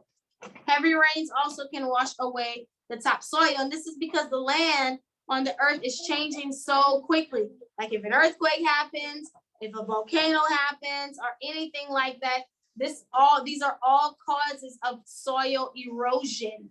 It's the wearing away of soil and water. So roots help keep the important topsoil in place. So in order for the topsoil to stay there, those roots help it so that it doesn't wear away so quickly. It doesn't go away so quickly. And God designed the roots to help take care of the soil, while the soil is providing nutrients for the roots to give it to the plant. This is wise of the Lord to do this. Okay? All right, so let's look at 51. So that's labeling parts of the plant. This is something you can do on your own time. Okay? So let's go to 56. I'm sorry, 55. And we'll talk about how seeds travel. Okay?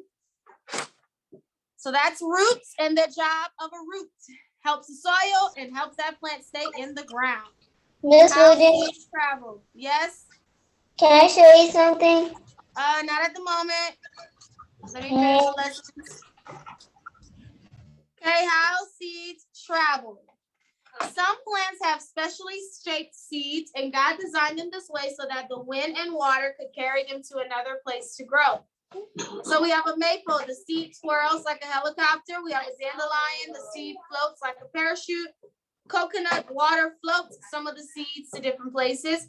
And some plants have pods like a touch-me-not. But let's look at 56 and talk about how some other ways seeds can travel.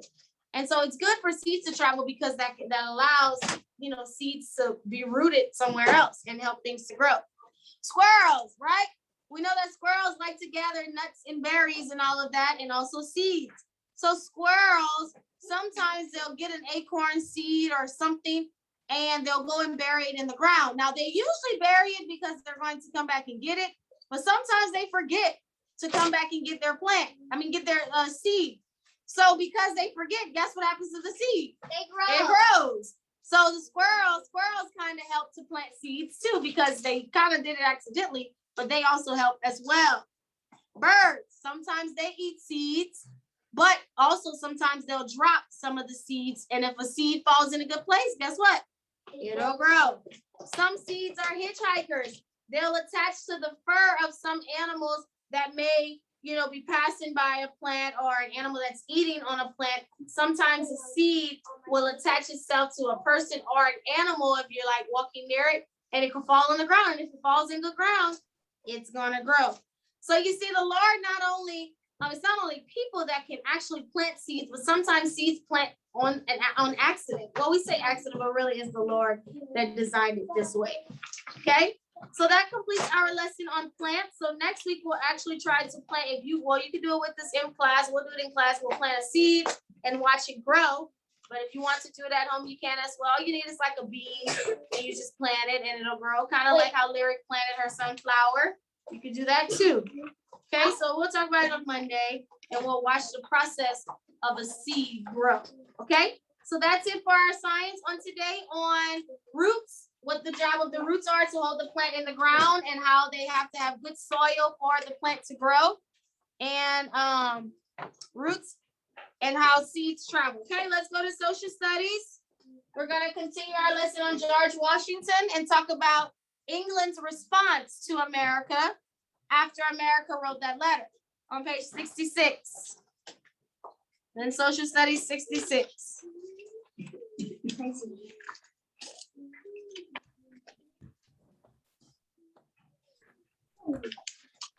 Okay, so if you remember, George Washington is one of the leaders in America right now. So America is going through a transition.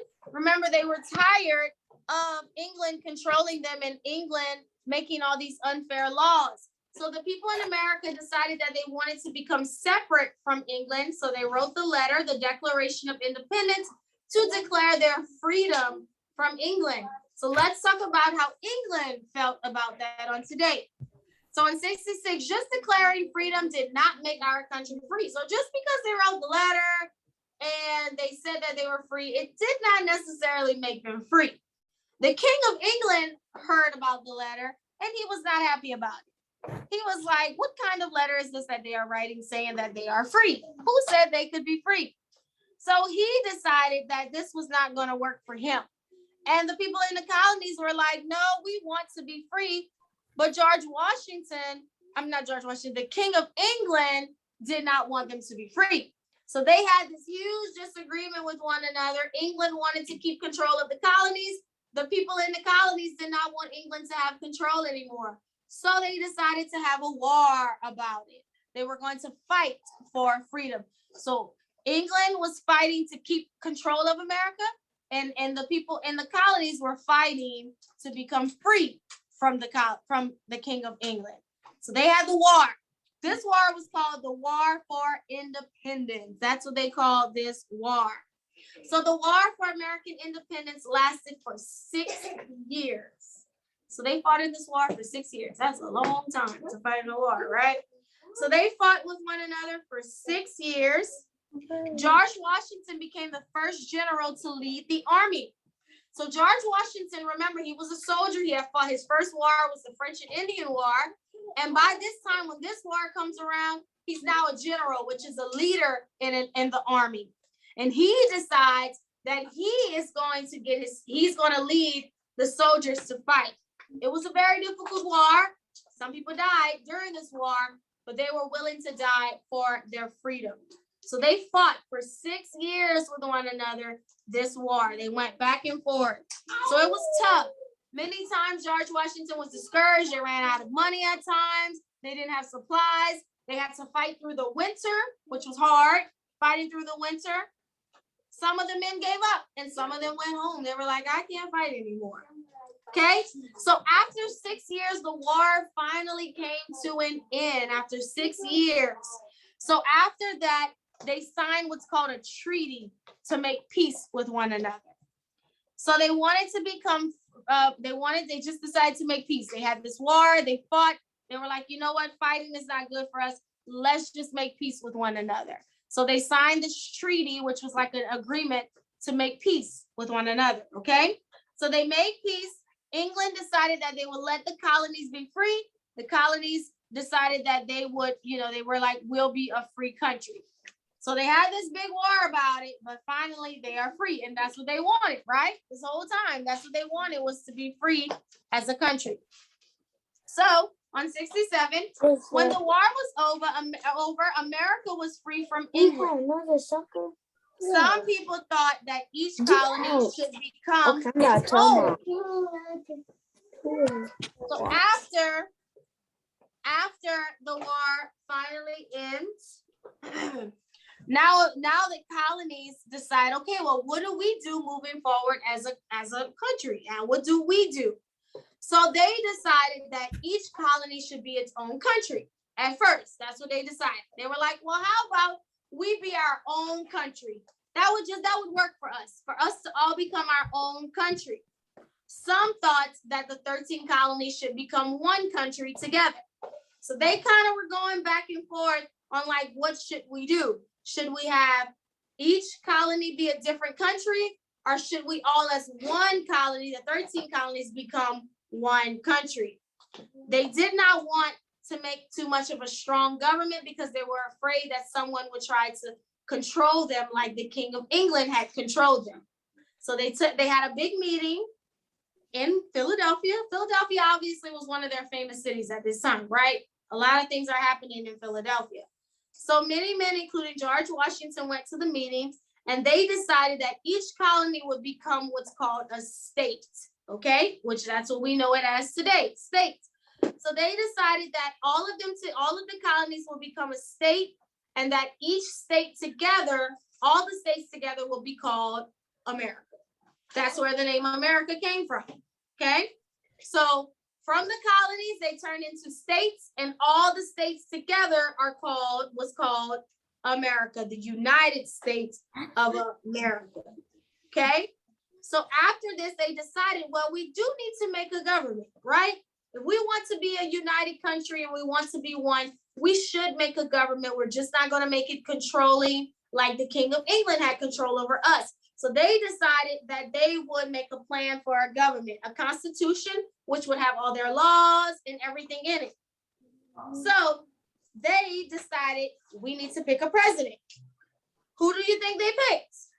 George Washington, because he helped in the war that they fought.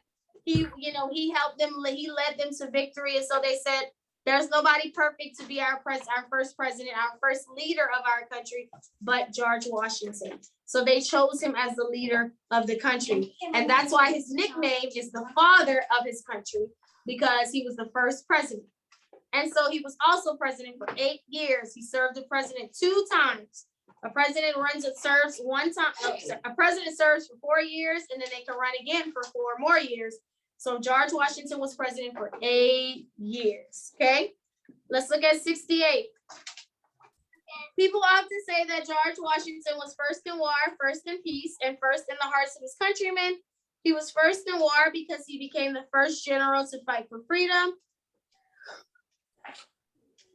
And because he was one of the ones to fight at first for peace, okay? So George Washington was chosen as the very first president in the country because of his bravery. So on 69, that's why we have some places that are dedicated to George Washington. If you've ever been to DC before, they have what's called the Washington Monument. It was built as a memorial to George Washington. It's in Washington, DC, which is also a city named after him, Washington, DC. And there's a holiday, Washington's birthday. It's the 3rd Monday in February.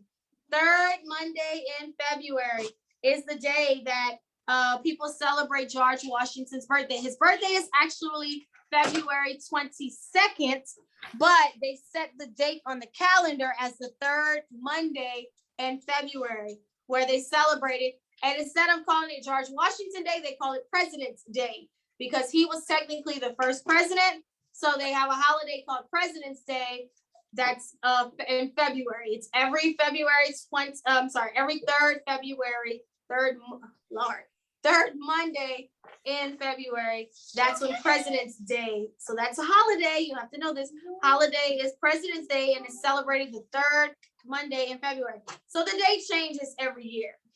It changes every year. That's why it doesn't have to say it. His birthday is actually February 22nd though. But President's Day is the third Monday in February. Okay. So let's look at 70. And tomorrow we'll probably listen to the songs. But these are some songs that kind of came. Has anybody heard the song Yankee Doodle before? So this is a song, Yankee Doodle. And if you remember the first war that George Washington fought in, it was during this song that Yankee Doodle was written. Okay? So it was written because the British soldiers, when the colonists were fighting in this war against the French, the British soldiers came here, and the British soldiers, they had a very good army. They were trained. They had good uniforms, all of that. And then when they saw the American army, they kind of laughed at the American army because they didn't have nice uniforms. They didn't look good. So they made fun of them, and they decided to write the song Yankee Doodle. Okay. And so this man, Dr. Shuckburgh, he was the one who wrote the song, which actually made fun of the American soldiers. It wasn't, that's really what the song was. So a doodle means something foolish. So Yankee Doodle, doodle means foolish. And so he made the American soldiers Yankee Doodle in his song. And so they would sing it, but it was actually to make fun of them. So yeah, I don't think they realized that, but yes, it made fun of the American soldiers, Yankee Doodle, okay? That's what that song means. And so on 72, after the war was over, to poke fun at the Americans, the British would sing Yankee Doodle. So when they had their war against one another, they would sing that song and make fun of them because it was written to make fun of the Americans. So yeah, so tomorrow we'll probably listen to a little bit of it, Yankee Doodle, and it's on page 73. You can see it there. Okay. All right. So that's our lesson in social studies this week on the war. And the war, how long it lasted was 6 years. After the war finally ended, America decided that they wanted to become states. The states together was called the United States of America. And now they picked a president, George Washington, to lead them. Okay, and then we talked about President's Day, the Washington Monument, and Yankee Doodle. Okay, all right. Whew. Select. Okay, so that's the end of our Zoom today. We completed all of our lessons. We do not have any language this week. We'll do language next week. We'll take a break this week from language. We'll pick up on verbs next week. Okay. Miss All right, that is the end of our Zoom, guys. It's kind of late, so I kind of have to leave right away because of just the time. We're about to be dismissed out of school. So, okay. So y'all can have a good day, and I will see everyone on tomorrow for Bible, okay? Yes. All right, bye. Where's my